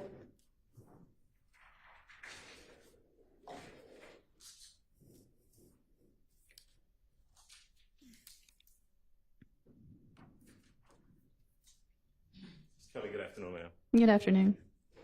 Good to see you again. You and I have met before, is that right? You said, but I'm sorry, I don't recall. I'm not memorable over in DeKalb County. I have testified in DeKalb County, but I try not to remember. It's not just me. All right, so I've got just a few questions for you if you don't mind. So I heard you testify about everything that you've got in front of you, and you made reference to reports and peer reviewing. Now, when these items of evidence initially came into the GBI crime lab, you were not the first person charged with doing any sort of examination or comparison. Is that correct? That's correct. I was not the primary examiner assigned to this case. The person who would have been assigned to the case is someone by the name of a Mr. Voss, David Voss. Is that correct? Correct. Okay. And so jumping forward a little bit, your testimony ended with you talking about the results being peer reviewed.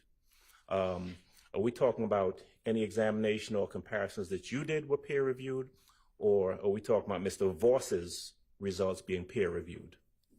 So the peer review would have been a collection of all of the documentation within the case file. So looking over the worksheets where, an examiner collects all the data in their case file. So it would have been looking through and making sure that all of the paperwork was in line is what a peer review process was. Okay.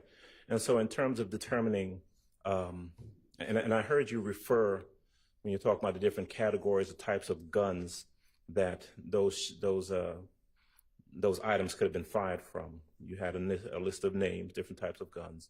Those are determinations made by Mr. Voss that you then reviewed, is that right?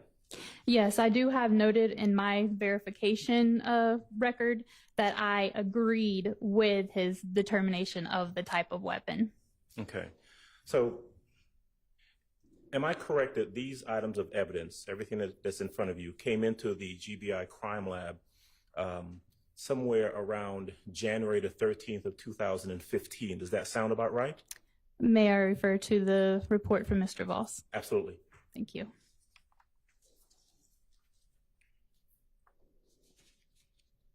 Would you like for me to read the dates specifically off the report? Oh, if it helps to refresh your recollection by looking at the report as to what date those items of evidence came in, that's all I'm looking for. So there was a submission on January 13th of 2015 from Atlanta Police Department. There was submission on January 15th, 2015, January 20th, 2015, and January 13th, 2015, according to the report issued. Okay. And customarily, when these submissions come in to the GBI crime lab, they come in from a particular agency. In this case, it would have been the Atlanta Police Department, correct? The Atlanta Police Department, and I believe earlier there was also evidence from the Fulton County Medical Examiner as well. Okay. It would have been on the same case, though. True? There are several cases represented. We have mainly been talking about one, but I did also mention a firearm from a second gun that I also compared. And the information that you have, or that the GBI has, when that information comes in, is that it's coming in this case, the items that came from the Atlanta Police Department came from an investigator, Jay Thorpe Jr. Is that right? May I again refer to the report? Absolutely. Thank you.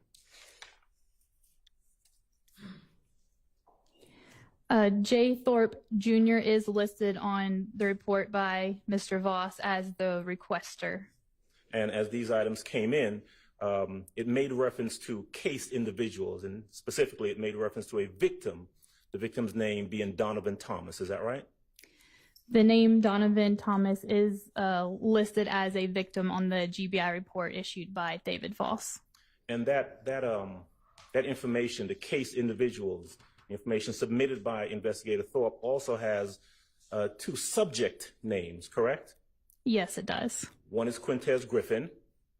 Correct. And the other one is Kenneth Copeland. Correct.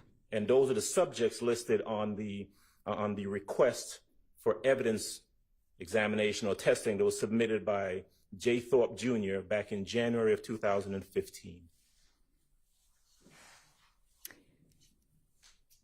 I don't know when those names would have been applied, but it is true that the report does list those individuals and that Jay Thorpe was the requester. All right.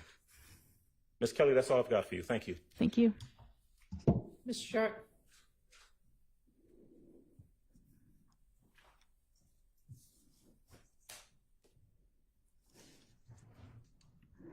Kelly, good afternoon. My name is Max Shard, okay? Nice to meet you. Nice to meet you. As I understand it, you are an expert in firearms and the mechanics of firearms. Is that fair to say?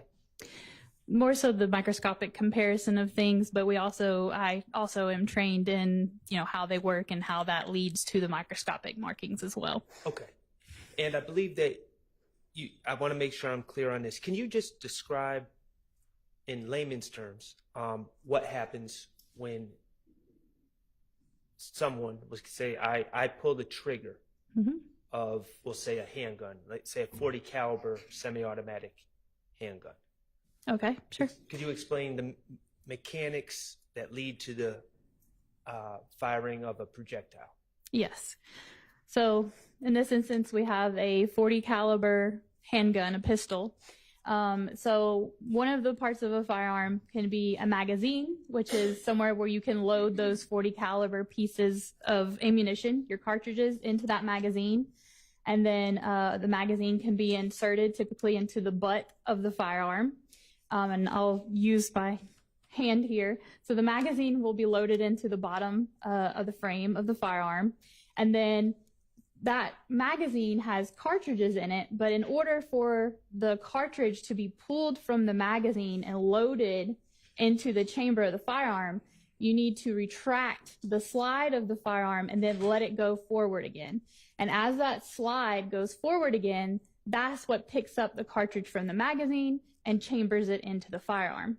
At that point, you can pull the trigger, and like I said earlier, the pulling of the trigger releases, we'll say, the firing pin. That firing pin makes contact with the primer, which here you can see there's an indentation in the silver part here that's indicating a firing pin impression, and that causes the gunpowder inside the cartridge case to be ignited.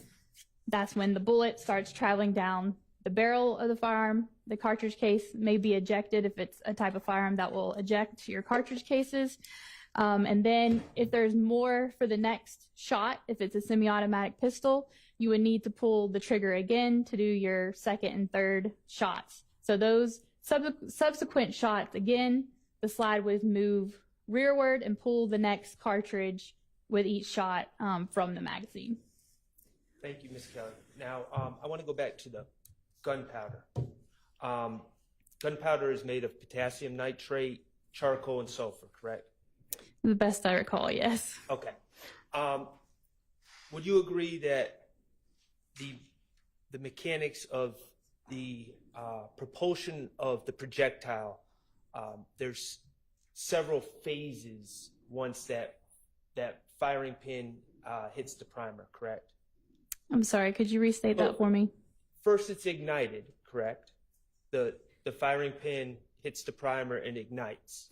Yes, it hits the primer, and then there's actually something called a flash hole, if you can see in there. So the igniting of the primer sends that flame into this body of the cartridge case, and that's what then ignites the gunpowder within there. And once the gunpowder is ignited, it sets off a chemical chain reaction called the combustion phase, correct? Yes, that is the firing of the firearm, as I stated, does occur because of the combustion. And that creates heat and pressure within the gun, correct? Yes, and within the cartridge case specifically, because that's the pressure that's causing that bullet to be pushed out of the mouth of the cartridge case. Okay, and what causes the bullet to be pushed out, have you ever heard the term release phase? Release phase? Yes. No, I don't think so. Well, let me ask you this. During the combustion phase, when we have these gases and heat and pressure, that pressure pushes the projectile forward, correct? Yes, it's a equal and opposite reaction that's occurring. The bullet is being pushed forward out the end of the barrel, and the cartridge case is being pushed rearward towards the back of the slide of the firearm. And this pressure and combustion is also released from the gun through soot and other particles that leave the gun, correct? Yes, so the gunpowder, you could see, a plume, or sometimes, the smoke or the fire that comes from that cycle happening. The gunpowder particles could also exit out of the end of the barrel as well. Okay, so the gunshot residue, we'll call it. Right. Is that fair to say, gunshot residue? Or Yes. soot? Okay. It releases through the ejection port of a handgun, correct? It could be released through that area as well. Okay, and the ejection port of the handgun is on the top side of the barrel of the handgun, correct? It can vary from firearm to firearm where that ejection port is located. So if I may just explain, the ejection port is typically towards the rear of the firearm, and the ejection port is where the cartridge case is being kicked from the slide of the firearm. And these gases and particles can be released through the ejection port, correct? They can be, since that is an opening in the firearm. It can be released from there, and also some can be released at the end of the barrel as well. From the same part of the gun where the projectile comes from, correct? I'm sorry, can you restate that? That was very inartful of me. The particles and gunshot residue can be released from the ejection port of the handgun, and also from the same part of the gun that the bullet leaves the gun from, correct? So out of the muzzle end of the barrel, yes, it could escape from there as well.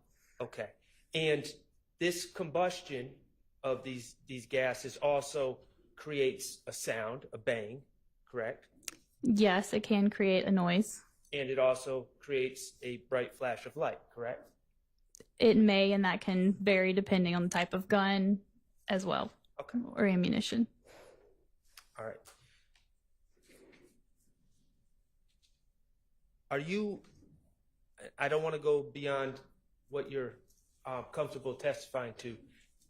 Do you know approximately how many microscopic particles are released from the gun when a projectile is fired from a gun? No, I do not. Okay. And when we're talking about these microscopic particles, are these the same particles that are ultimately tested for when we talk about gunshot residue testing? So as a firearms examiner, in the sense of gunshot residue testing, such as on someone's hands after they've fired a gun, that would be more of a trace evidence type of examination. The only time that at the GBI I dealt with gunshot residue was looking at basically articles of clothing for someone who had been shot. Okay, and you can test articles of clothing for gunshot residue? Yes, you can. Okay. And other cloth objects? You could test other non-cloth objects or cloth objects as well. Okay, great. And what you're testing for is microscopic particles that contain three specific elements within the same molten particle, correct? No, as a firearms examiner, we don't look at those elements. That would be more of a trace scientist. Ours is based on visual and chemical testing to determine if things consistent with gunshot residue are present. Oh, I see. So when you were talking about testing for gunshot residue, you were just talking about trying to find it, not identifying. Yep. Right. I would have done a physical examination to visually look for pieces of gunpowder residue, but not the elemental analysis would be a trace type of examination. So the questions about the gunshot residue identification would be better for a trace analyst. Yes. Is that what you're saying? Okay. Well, thank you for telling me how a gun works. All right. Does any other defense attorney have questions for this witness? No. All right. Is there any redirect?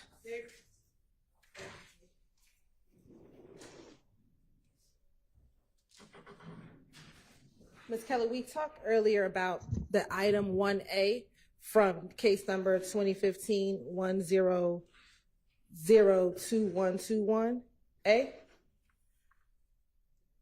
What was the serial number for that weapon? I would need to refer to Examiner Voss's report. Would that help refresh your memory as to the serial number? Yes.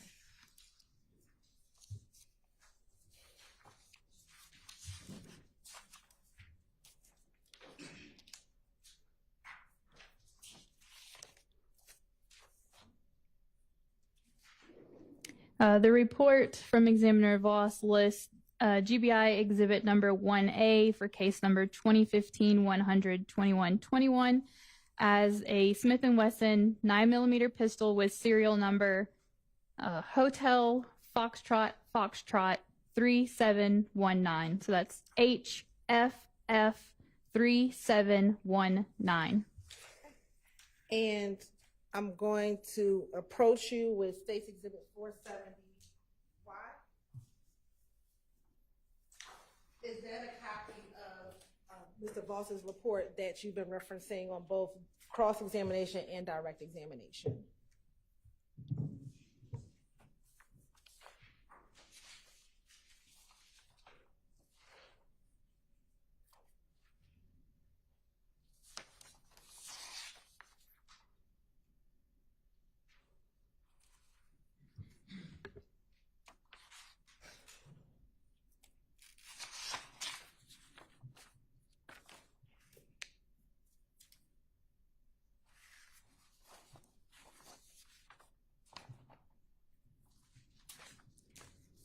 Yes, this report, State Exhibit 470Y, does bear the GBI case number. We've been discussing 2015-100-1545. And would that be the same report that you peer-reviewed, the same items that you peer-reviewed and verified prior to that report being released? Yes. Your Honor, at this time, the State would like to send the State Exhibit 470Y into evidence. No, Nicole, go ahead.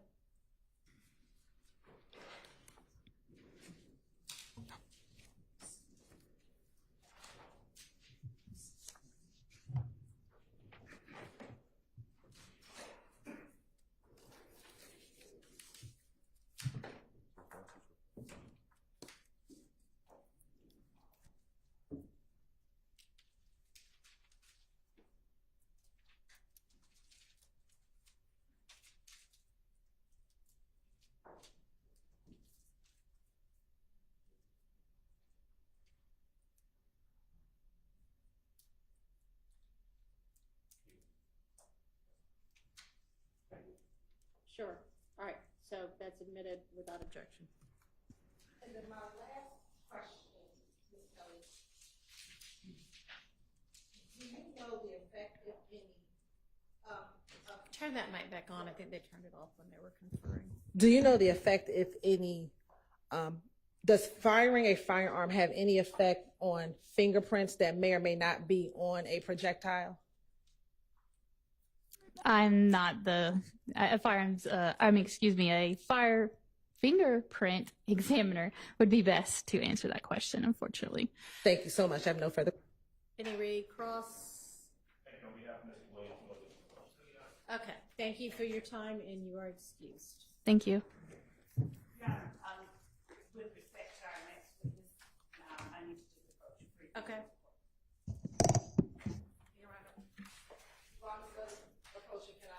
Clean up the witness thing.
Go ahead and swear in.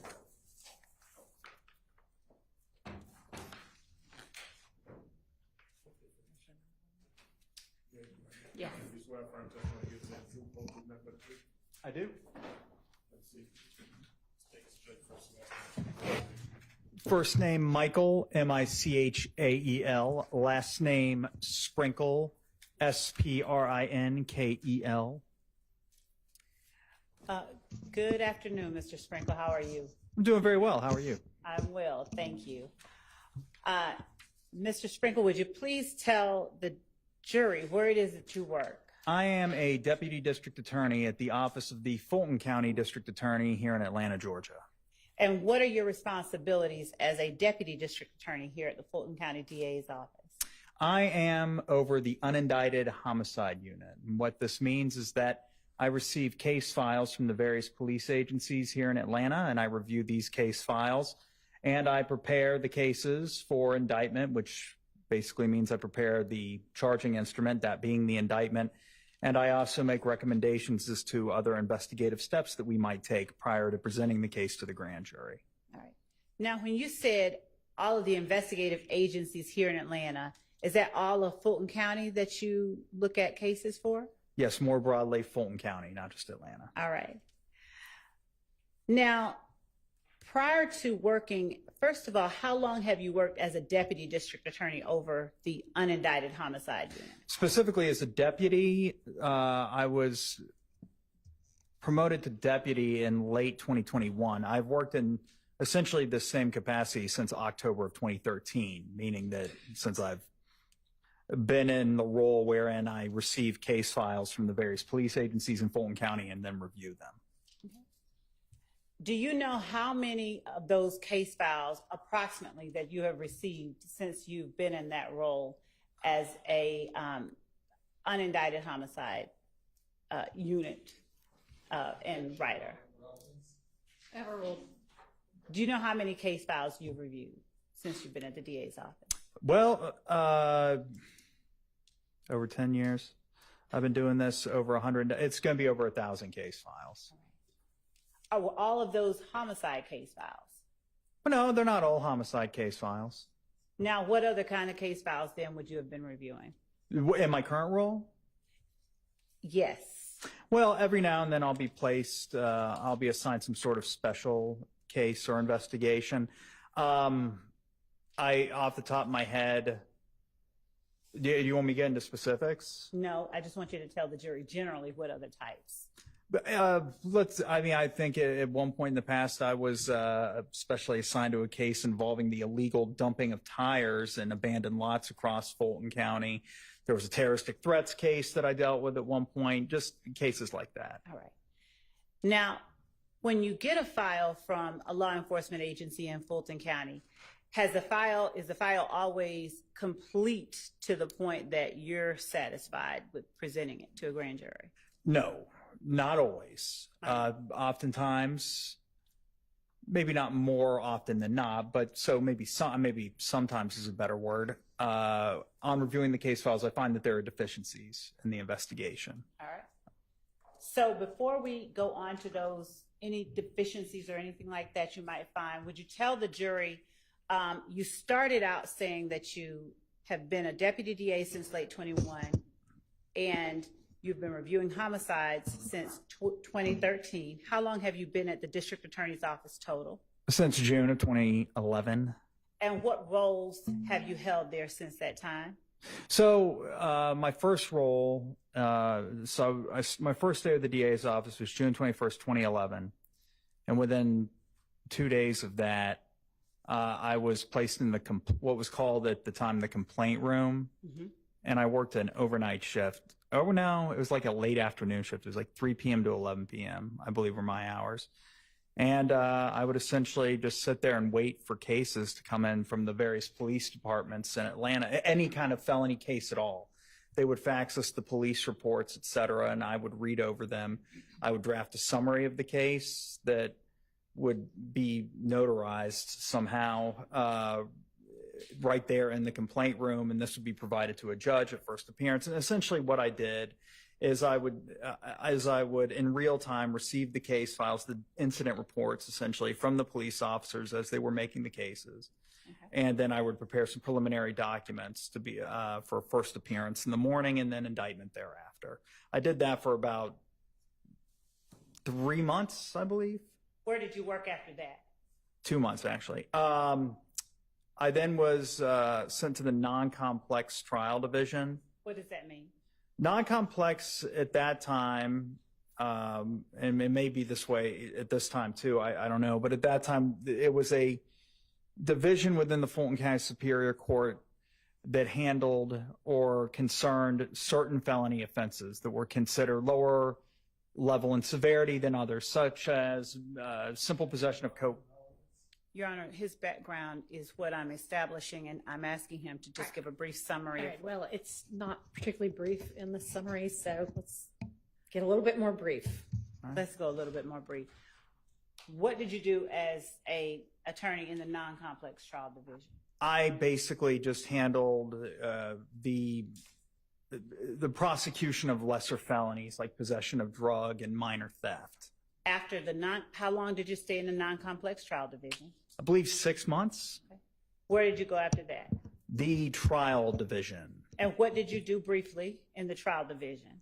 I handled cases, the prosecution of cases such as aggravated assaults, armed robberies, drug trafficking, that sort of thing. Okay. And how long did you stay in the trial division? A little less than 2 years. After that, is that when you were sort of went into a different role? Yes, that was in October of 2013 when I was assigned to the major case division in the unindicted homicide role, which is essentially the role that I'm in right now. Okay. Did you supervise people in October 2013? No, not at that time. Did you have any other persons working with you, like investigators? I did. I had an investigator named David White. All right. When you received a case, you were talking earlier, and actually, let me just back up quickly. Your educational background, just Well, majored in. I major in public policy at the Georgia Institute of Technology, and I got my law degree from Georgia State University. Now, have you always only worked as a prosecutor, as a lawyer? Briefly telling the jury whether or not you have. Your Honor, I'm actually going to object to that as irrelevant. It's irrelevant. Overruled. Since I've been a licensed attorney, no, I worked for King & Spalding briefly as a document review attorney. Have you ever worked for an attorney that did criminal defense work? I did, Alan Begner. How long did you do that? 2007 to 2010, I believe. Now, coming back to what you currently do, when you say that you receive cases from law enforcement agencies and you review them for deficiencies at times, please explain to the jury what it is that you mean when you say deficiencies. Well, I looked through the case file and I just looking at it not just from a legal perspective, but a common sense perspective. In my judgment, I believe that perhaps there can be more to prove a case at a forthcoming trial, or there should be things that we should do when, investigative tasks that we should take before we present the case to a grand jury and then proceed to trial. Does every homicide case that you receive, every unindicted homicide case that you receive, include a suspect that has already been identified or warrants have already been taken out for a suspect? Oh. Rephrase. With every homicide case that you receive, have warrants already been taken out for a suspect? Not every case, usually. What have subjects or suspects been identified in every homicide case that you receive? Yes, I would say generally there's at the very least a person of interest. Okay. Under what circumstances do you receive case files where warrants haven't been taken out? Well, that could be an instance in which the police feel that they, like I said, have at the very least a person of interest in mind, but they would prefer the DA's office to review the case file prior to them. Generally the procedure is the police go to a magistrate and they swear, they provide some testimony to a judge, and then the judge, on hearing that testimony, decides whether a warrant should issue or not. If a warrant issues, then the person that the officer seeks to charge with the crime is presumably arrested on that warrant thereafter. But sometimes the police may feel it necessary to consult with me prior to doing that. So they'll send me the case file and I'll review it, and I'll consult with the police as to what perhaps they or we can do to improve the case and find more evidence prior to their seeking of an arrest warrant or are presenting the case to a grand jury. Are you a certified law enforcement officer? I am not a law enforcement officer. So what types of things, if you would tell the jury, is it that you are able to do that law enforcement isn't able to do when you get these cases that you feel should have more done? That calls for speculation. Why don't you rephrase? Okay. Would you tell the jury some of the steps that you take to obtain more evidence in the cases you receive when you believe that more evidence could be obtained? Well, I draft search warrants, which law enforcement officers that work for the DA's office review with me. I already mentioned investigator David White, but there have been others that I've worked with because the DA's office investigators are certified, post-certified law enforcement officers. Okay. And they work with me on the cases. And after I review the case file and discuss the case with them, I'll draft the search warrants and I'll go over it with the law enforcement officer with the DA's office, and then they'll present it to a superior court judge. And so these search warrants can be for things like cell phone records, social media accounts, et cetera. I can subpoena things on behalf of the grand jury. Certain records for which finding a probable cause is not a condition precedent to receiving the records, like basic cell phone subscriber and incoming, outgoing call data can be obtained with a subpoena. I can do that. Also, I can also subpoena witnesses to the grand jury, which is something the police can't do. Do you collaborate with law enforcement officers in further investigating cases, in any of the homicide cases that you receive? Yes. Do you discuss with them steps that they might take to strengthen or to better investigate their cases? All the time, yes. So are they also capable of drafting these search warrants for cell phone records, social media, and all of the things you just testified about to the jury? Yes, they are. So why is it that you then would need to be doing these things with files that you receive from a law enforcement agency? Well, sometimes, not all the time, but sometimes after the police make an arrest, they feel like their work is done, essentially. I really don't know how to articulate that any better than I just did. And as a result of that, we being myself and the people with whom I work at the DA's office, have to take over the investigation and obtain some of these search warrants ourselves. When you say social media, cell phone records, and all of the other items that you obtain search warrants for, how do you make a determination if the law enforcement agency hasn't already gathered them, where to look and what to get? Well, there's a lot that I can glean from just reviewing what it is that law enforcement did find. Let's say this is not specific to this case at all. This is just a hypothetical. But let's say I obtain a file from law enforcement, and they did obtain some cell phone records. Okay. What I'll do is I'll just load the records into a spreadsheet, and I'll go through the calls line by line, and I'll see a specific call at a certain time, and I'll think, based on some of the information that's contained within the record surrounding that call, or regarding that call, rather, that being the date, time of the call, the tower that was utilized by the handset that was placing the call, and the person that was... Right. I'll be curious, let's say, regarding the other person that was a party to that call. And I'll think, you know what, this call was placed by this person like 1 minute after the homicide. I don't know who this person is. I need to find out who that person is. That would be something that I would follow up on. Maybe send a subpoena, or depending on some other things that I may have seen in the records, may even rise to the level of probable cause. So I draft a search warrant to get the tower logs related to that other number, something like that. Would you tell the jury whether or not you have any experience collecting or listening to jail recordings? Yes, vast experience. Yes, sir. Pull that microphone down closer to you. I think he's talking about me. Oh, you're talking about, okay, Miss Love, okay. Would you tell the jury, just for Mr. Harden, would you tell the jury what experience you have with jail recordings? Jail recordings are recordings of phone calls placed by inmates at the Fulton County Jail.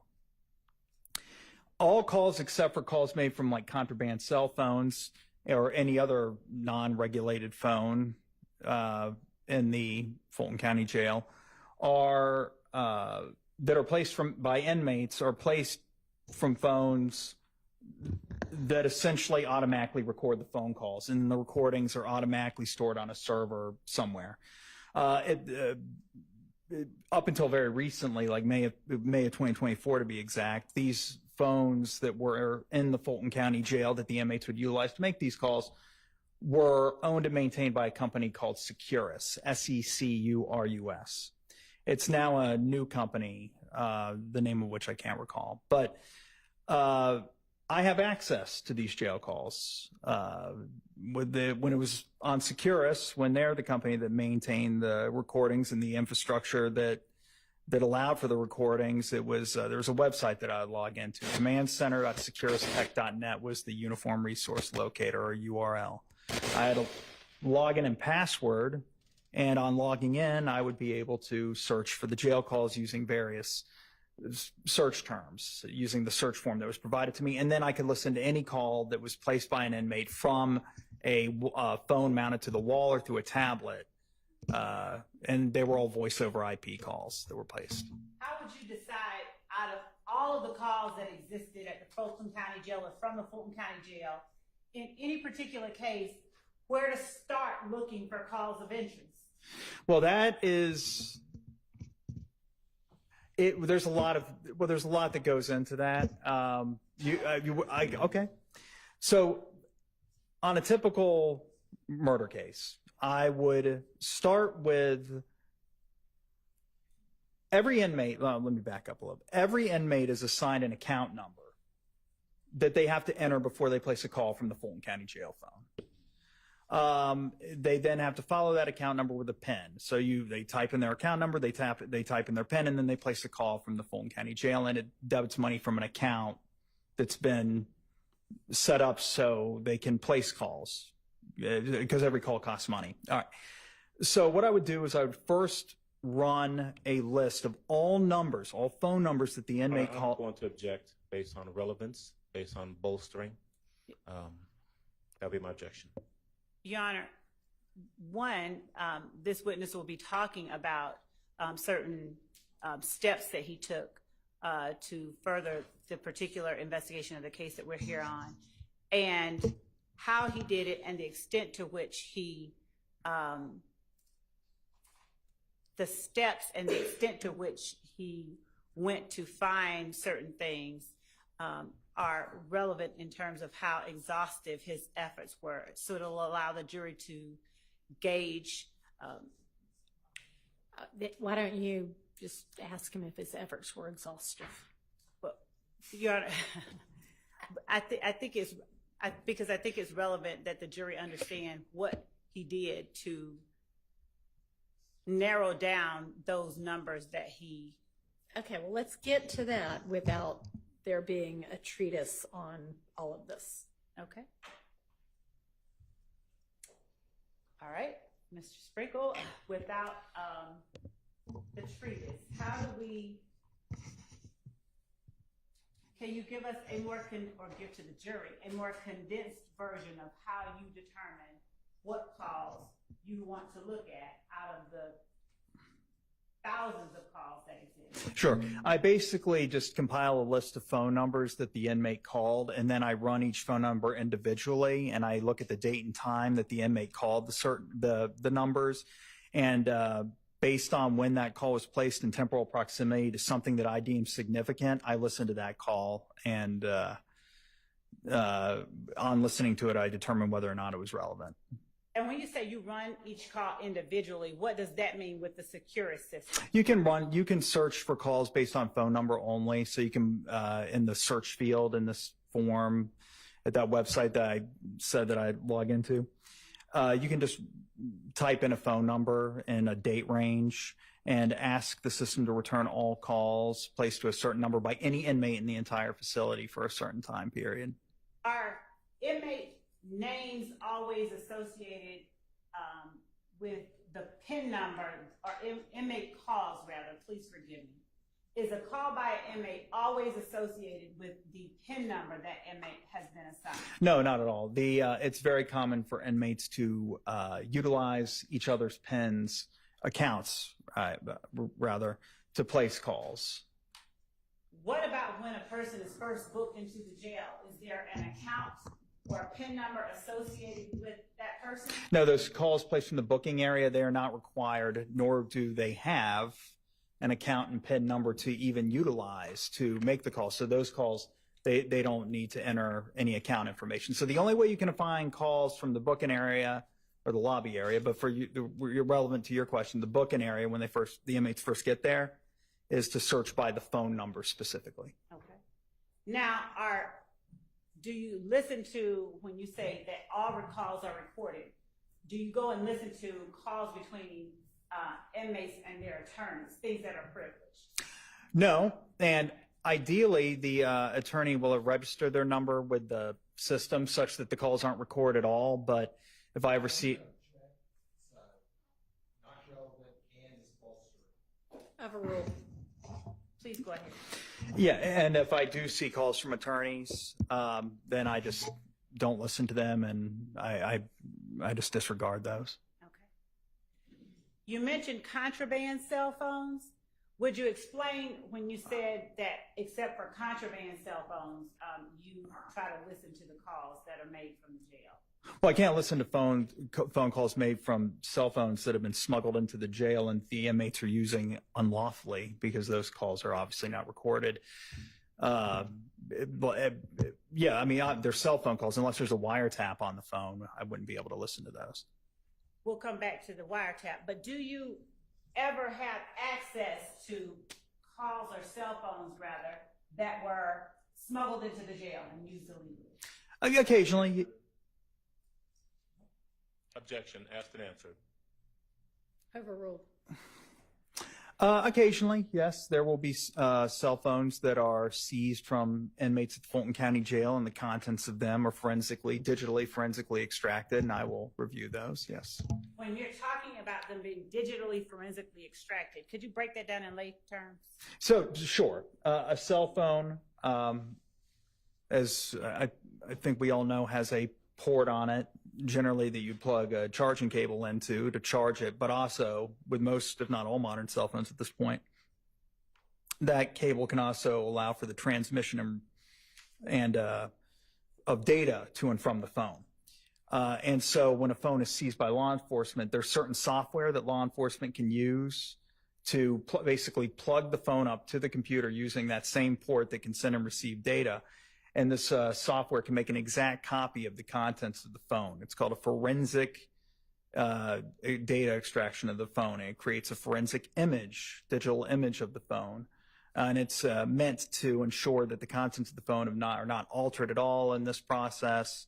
And it allows, through the specialized software that law enforcement utilizes, to read the forensic image that is created from this process, to inspect the contents of the phone, such as the text messages, images, videos that were filmed and photographed by the phone, etc.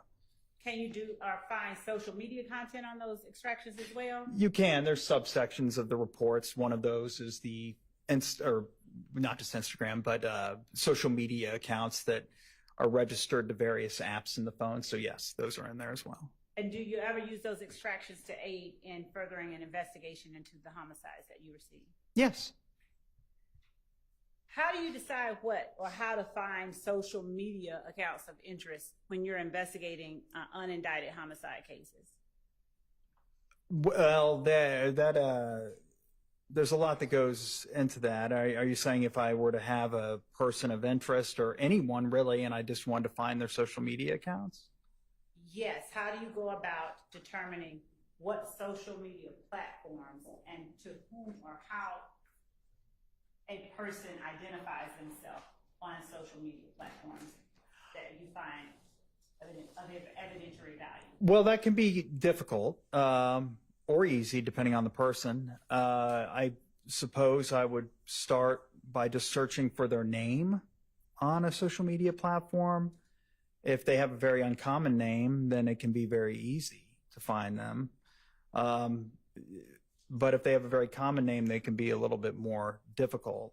You use things like phone numbers, or do you use things like phone numbers to narrow that down? Yeah, so there was a time where if you had someone's cell phone number and you ran it through Facebook in the search field, it would actually just return their Facebook profile. That is Facebook doesn't do that anymore. So that you're right, that was one method.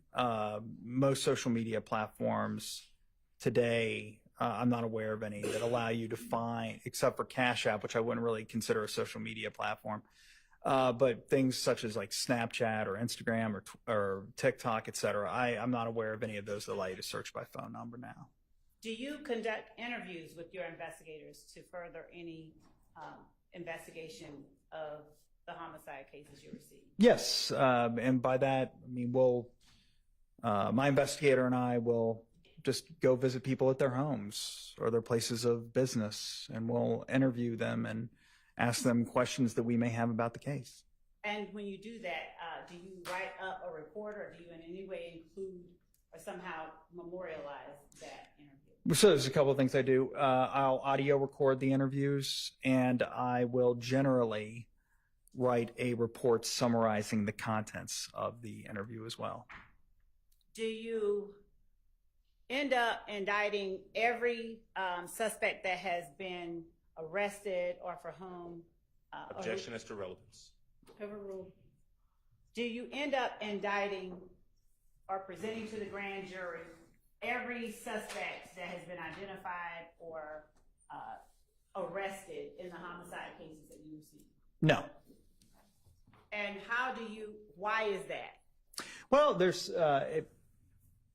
are times then when on reviewing the case file and The bolstering.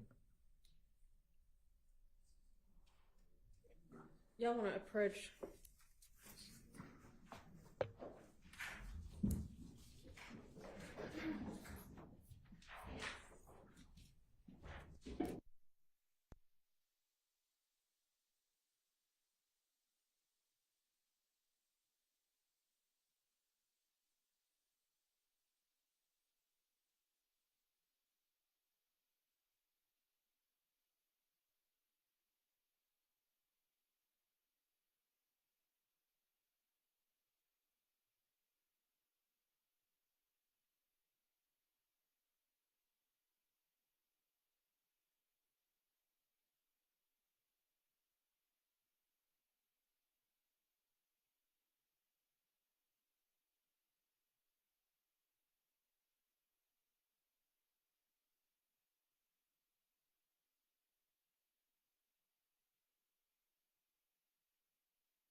today and see y'all in the morning.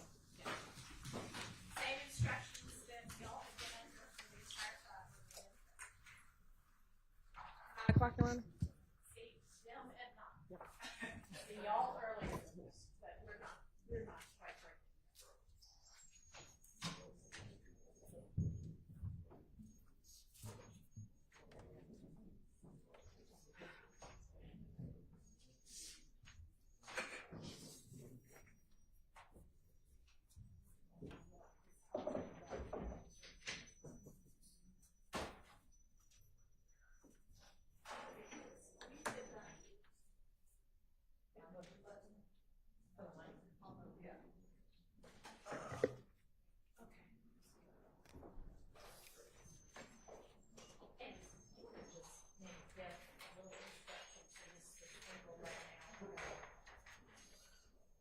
With everybody here, if you want to give, I don't know where that noise is coming from.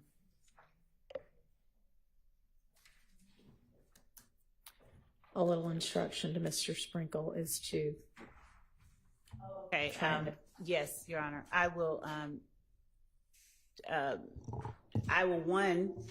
try to tailor the questions that I ask so that the responses are as focused as we can be, while at the same time allowing the jury to understand and gauge how it is that Deputy DA Sprinkle goes about making decisions in his cases in general, and specifically how and why he did what he did in this case, and how it is consistent with the way that he conducts himself. Okay, and I mean, essentially, you're a lawyer, so it's easy enough to just tell you this. What we want to avoid is improper bolstering.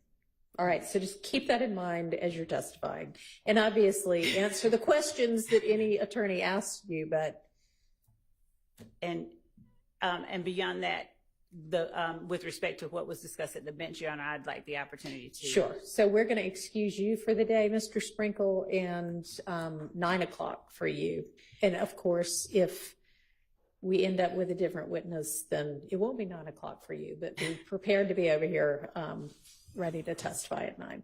Your Honor, before Mr. Sprinkle leaves, I would just ask that you order that no lawyers discuss these matters with Mr. Sprinkle now that he's sworn in as a witness. Okay, well, I hope everybody knows that that's not appropriate anyway when somebody's in the middle of testifying. So if you need to talk to him about another case, fine, but nobody be talking to Mr. Sprinkle about his ongoing testimony while he's still on the stand. Your Honor, I believe that the prohibition that Mr. Shard is referring to is akin to the rule of sequestration, and talking to him about what he has already talked about. I would ask that the court allow me to continue to speak with Deputy DA Sprinkle. He is our witness, and he's not, nobody else has, I mean, I know not to talk to him about other people's testimony, but talking to him about things that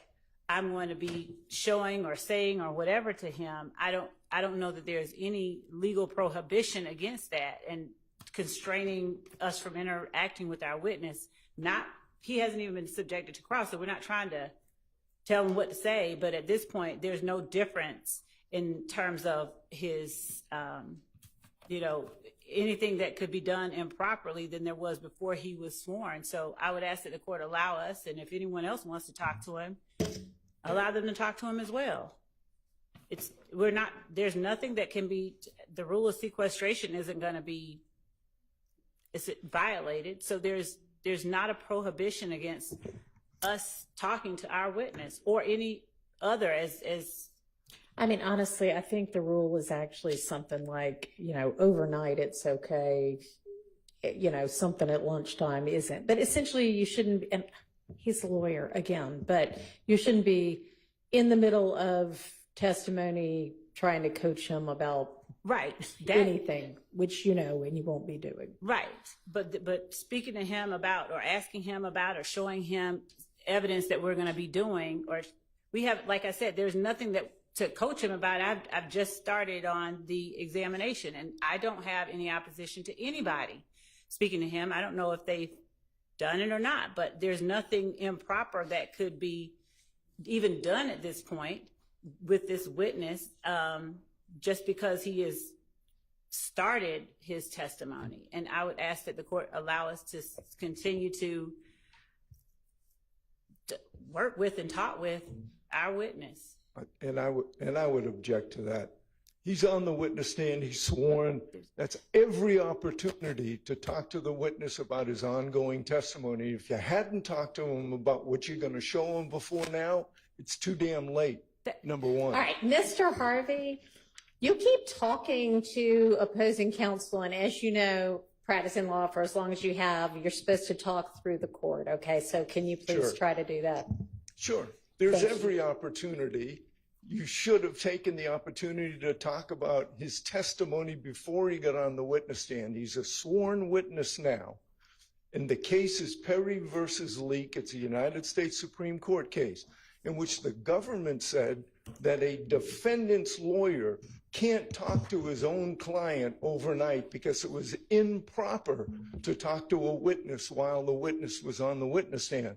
And the U.S. Supreme Court said, yeah, that's the rule, except for the Sixth Amendment allows a defense lawyer to talk to his own client overnight. So I object to the state or anybody for the state talking to this witness or any witness while they are on the witness stand and testifying. All right, so I don't think that the case actually limited it just to defense attorneys and defense counsel. That was the reasoning in that case. But, you know, Ms. Love, I mean, be aware that if you talk to him about something overnight, they're going to get up on cross and ask exactly what y'all talked about. That's fine, and I understand that. And, Your Honor, that's fine. And if there's additional case law on any of this, I know that in the morning we're going to be bringing up, we're going to be briefing the court on some other things. Okay. I'll bring it to the courts. All right.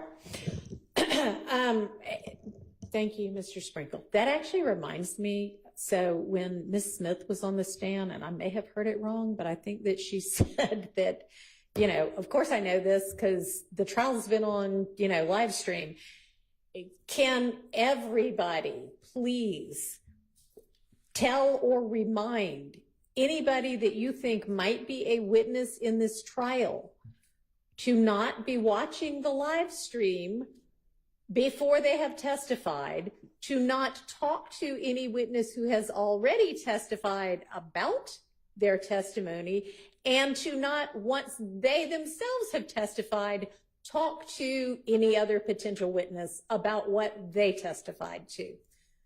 Y'all all know that, but not every lay person knows that. So just remind all of your potential witnesses not to be doing that. Your Honor, I just want to point out that we beg, we admonish, all of that. And I've heard people say, you know, it's everywhere. What am I supposed to? I'm like, turn it off. Correct. But, you know. Yeah, no, I know. I'm just saying, to the extent y'all can try to control that, please do. All right. What else do we need to handle tonight? Or can? I can leave. Oh, yes. Yeah, you're out of here. Thank you for the day. And so, Judge, there was one other. Well, I don't think there's anything I can do about it, though. Now, I'm just going to have to check on the status of our witness who's currently at Grady. But, I mean, I think that I'm not going to speak for the doctor, but there may be a point at which we present something else to the court regarding finding out with more certainty about his Y'all are condition. welcome to do that at any time. Okay, thank you. Your Honor? Yes, sir. Can I, and I could email it to everyone as well, but I have a couple of cases I'd like you to consider so we can just start running in the morning. Vega, VEGA versus State. It's 285 Georgia, 32. It's in Division 3. It's a 2009 case. The cases it relies upon are still cited in 2020 3, and it specifically what we're targeting is where the conduct and the motives of the actor are not matters concerning which the truth must be found, i.e. are irrelevant to the issues on trial, then the information, etc., on which he or she acted shall not be admissible. Only in rare instances will the conduct of an investigating officer need to be explained. Otherwise, Hang on just a second. Of course. Sorry. Have the deputy going in and out of the jury room, and it looks like some of them are still in there. Go ahead. Only in rare instances will the conduct of an investigating officer need to be explained. Otherwise, it is error to permit an investigating officer to testify under the guise of explaining the officer's conduct to what other persons related to the officer during the investigation. The mere circumstance of an officer's initiation and continuation of an investigation without more is not relevant to the inquiry. And the reason, there's also Leslie, by the way, Leslie versus State. That's 355 Georgia Appeal 244. 355 Georgia Appeal 244. It's in Division 7. It's a 2020 case. It says the exact same thing. But yeah, and my understanding of those cases, and it used to be, especially before our new evidence code, that every time there's a hearsay objection when there was an officer on the stand was, oh, it's to explain his conduct, and that's hardly ever relevant.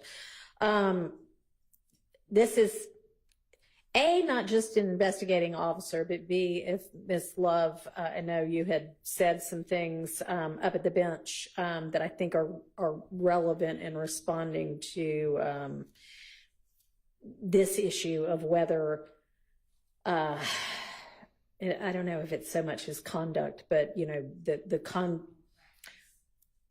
I'm sorry? The practice that he goes about in deciding to sometimes not, I guess, bring an indictment against somebody that had been arrested. Yes, the decision, the way that he does his job. I mean, yes. I just want the court to appreciate this then.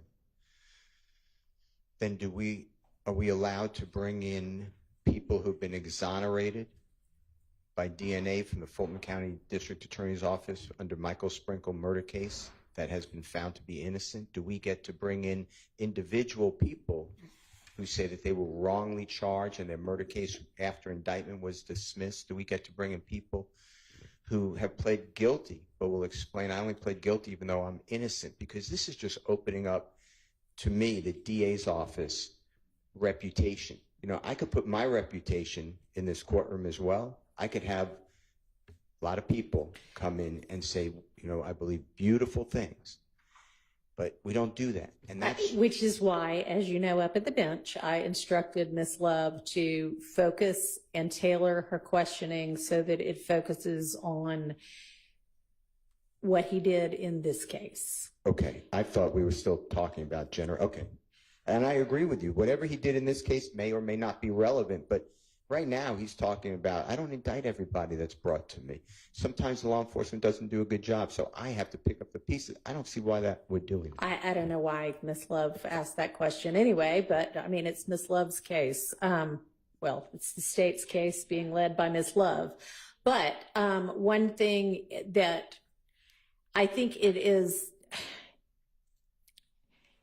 this is not the typical case in that the defense actually in this case has a couple of people, I think, who were once indicted for the murder of Mr. Thomas who no longer are, and we have this other set of people now indicted. And there has been very much suggestion through defense questioning of witnesses thus far, and I don't know, I suspect will be in opening and in closing as well, which is entirely appropriate as a defense counsel to do, but to poke holes in the state's case by saying, these people law enforcement thought it was them, XYZ, and all of a sudden, you know, it's not. So y'all actually have somebody you're pointing to and saying, this is who ought to be being prosecuted, but they're not. And it's because of, I don't know, whatever reasons y'all come up with to argue. But that, I think, takes it out of the general, well, conduct's never relevant, because neither side should be hamstrung in not being able to counter what the one side is saying about the case. So.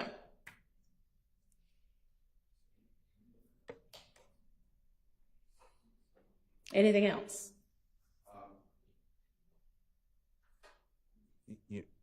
If it's tailored, then we can do it question by question. But right now, it's very broad. Yeah, I agree. And I do not want Mr. Sprinkle sitting up here saying, you know, hey, I'm brilliant, and when I decide, you know, somebody should be prosecuted, it's because I know, or obviously he's not going to do that, but anything like that, because his thoughts about it aren't really relevant. And Your Honor, that is the point that I was actually trying to stay very narrowly focused on, because it's not about his thoughts, but there has been a persistent assertion by way of cross-examination and whatnot,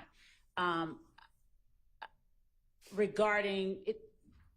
I won't say impugning, but it kind of is why certain decisions were made. There have been questions posed that have been stricken, that have amounted to they were just after this person, or you ignored this person. And even when we have witnesses that have testified and, you know, backed up and been given immunity and said certain things, the suggestion has been made that they were given immunity because, you know, the state only wanted to go after X, Y, or Z. And I believe that it is very relevant and important for the jury to be able to gauge what at least was done in this case. And it's not just the decision of the DA's office. This is a person who actually took steps that were of an investigative nature. It is important that they are able to gauge that what has happened here in the context of, and I said it at the bench, what he does with each case.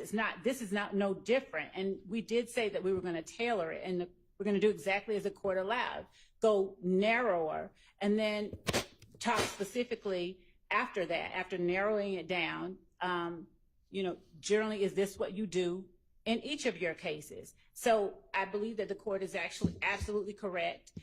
It would be hamstringing the state's ability to put what this person has done in the context of what they do each time, and then have the defense say, you know, well, he just went this extra mile because he was trying to find information. He went looking for these jail calls. He did all this work because he wanted to find something on this person, versus this is just how he treats an unindicted case. And I would like to, of course, present more case law on bolstering, as the court said that we could in the morning, to argue the point. Your Honor, can I just invite the court to observe that, to the extent that the court has been listening to the cross-examination and how we've been not presenting our case, it's not our case. Right. Our defense is that any challenges to the credibility of the investigation or the investigators has always been in the context of this case. Right? It's just been challenging what was done in this case, or what was not done in this case. And so we've been narrowly focused on defending the allegations and the investigation, or what we thought were improper investigations, or targeting wrong people, or targeting certain people. So I think that's relevant. And what Mr. Sprinkle did in investigating this case, assisting the police in this case, sure, that may, like Mr. Steele said, may or may not be relevant. Right? But for him, again, and I don't want to repeat everything that's been said already, but to have him go on and talk about, well, you know, in this case, hypothetically, I may do this because this is why, and, you know, for him to go into explaining about the secure system, and, you know, this is what inmates do when they get to the jail, when they're down in booking versus elsewhere, all of that is really not necessary for the jury's consideration. It's just not relevant. And for him to talk about other cases really would be improper bolstering. He's bolstering himself. he's bolstering either the work of the DA's office or investigators, and that's just not proper, unless he's talking about what was done in this case. All right, yes, thank you. I will keep all of that in mind. All right, I will see y'all at, I mean, do we even think 8:45 is going to give us enough time? Let's meet at 8:30 in the morning, because I just can't get enough of all of you. All right, see y'all at 8:30. Y'all have a good evening.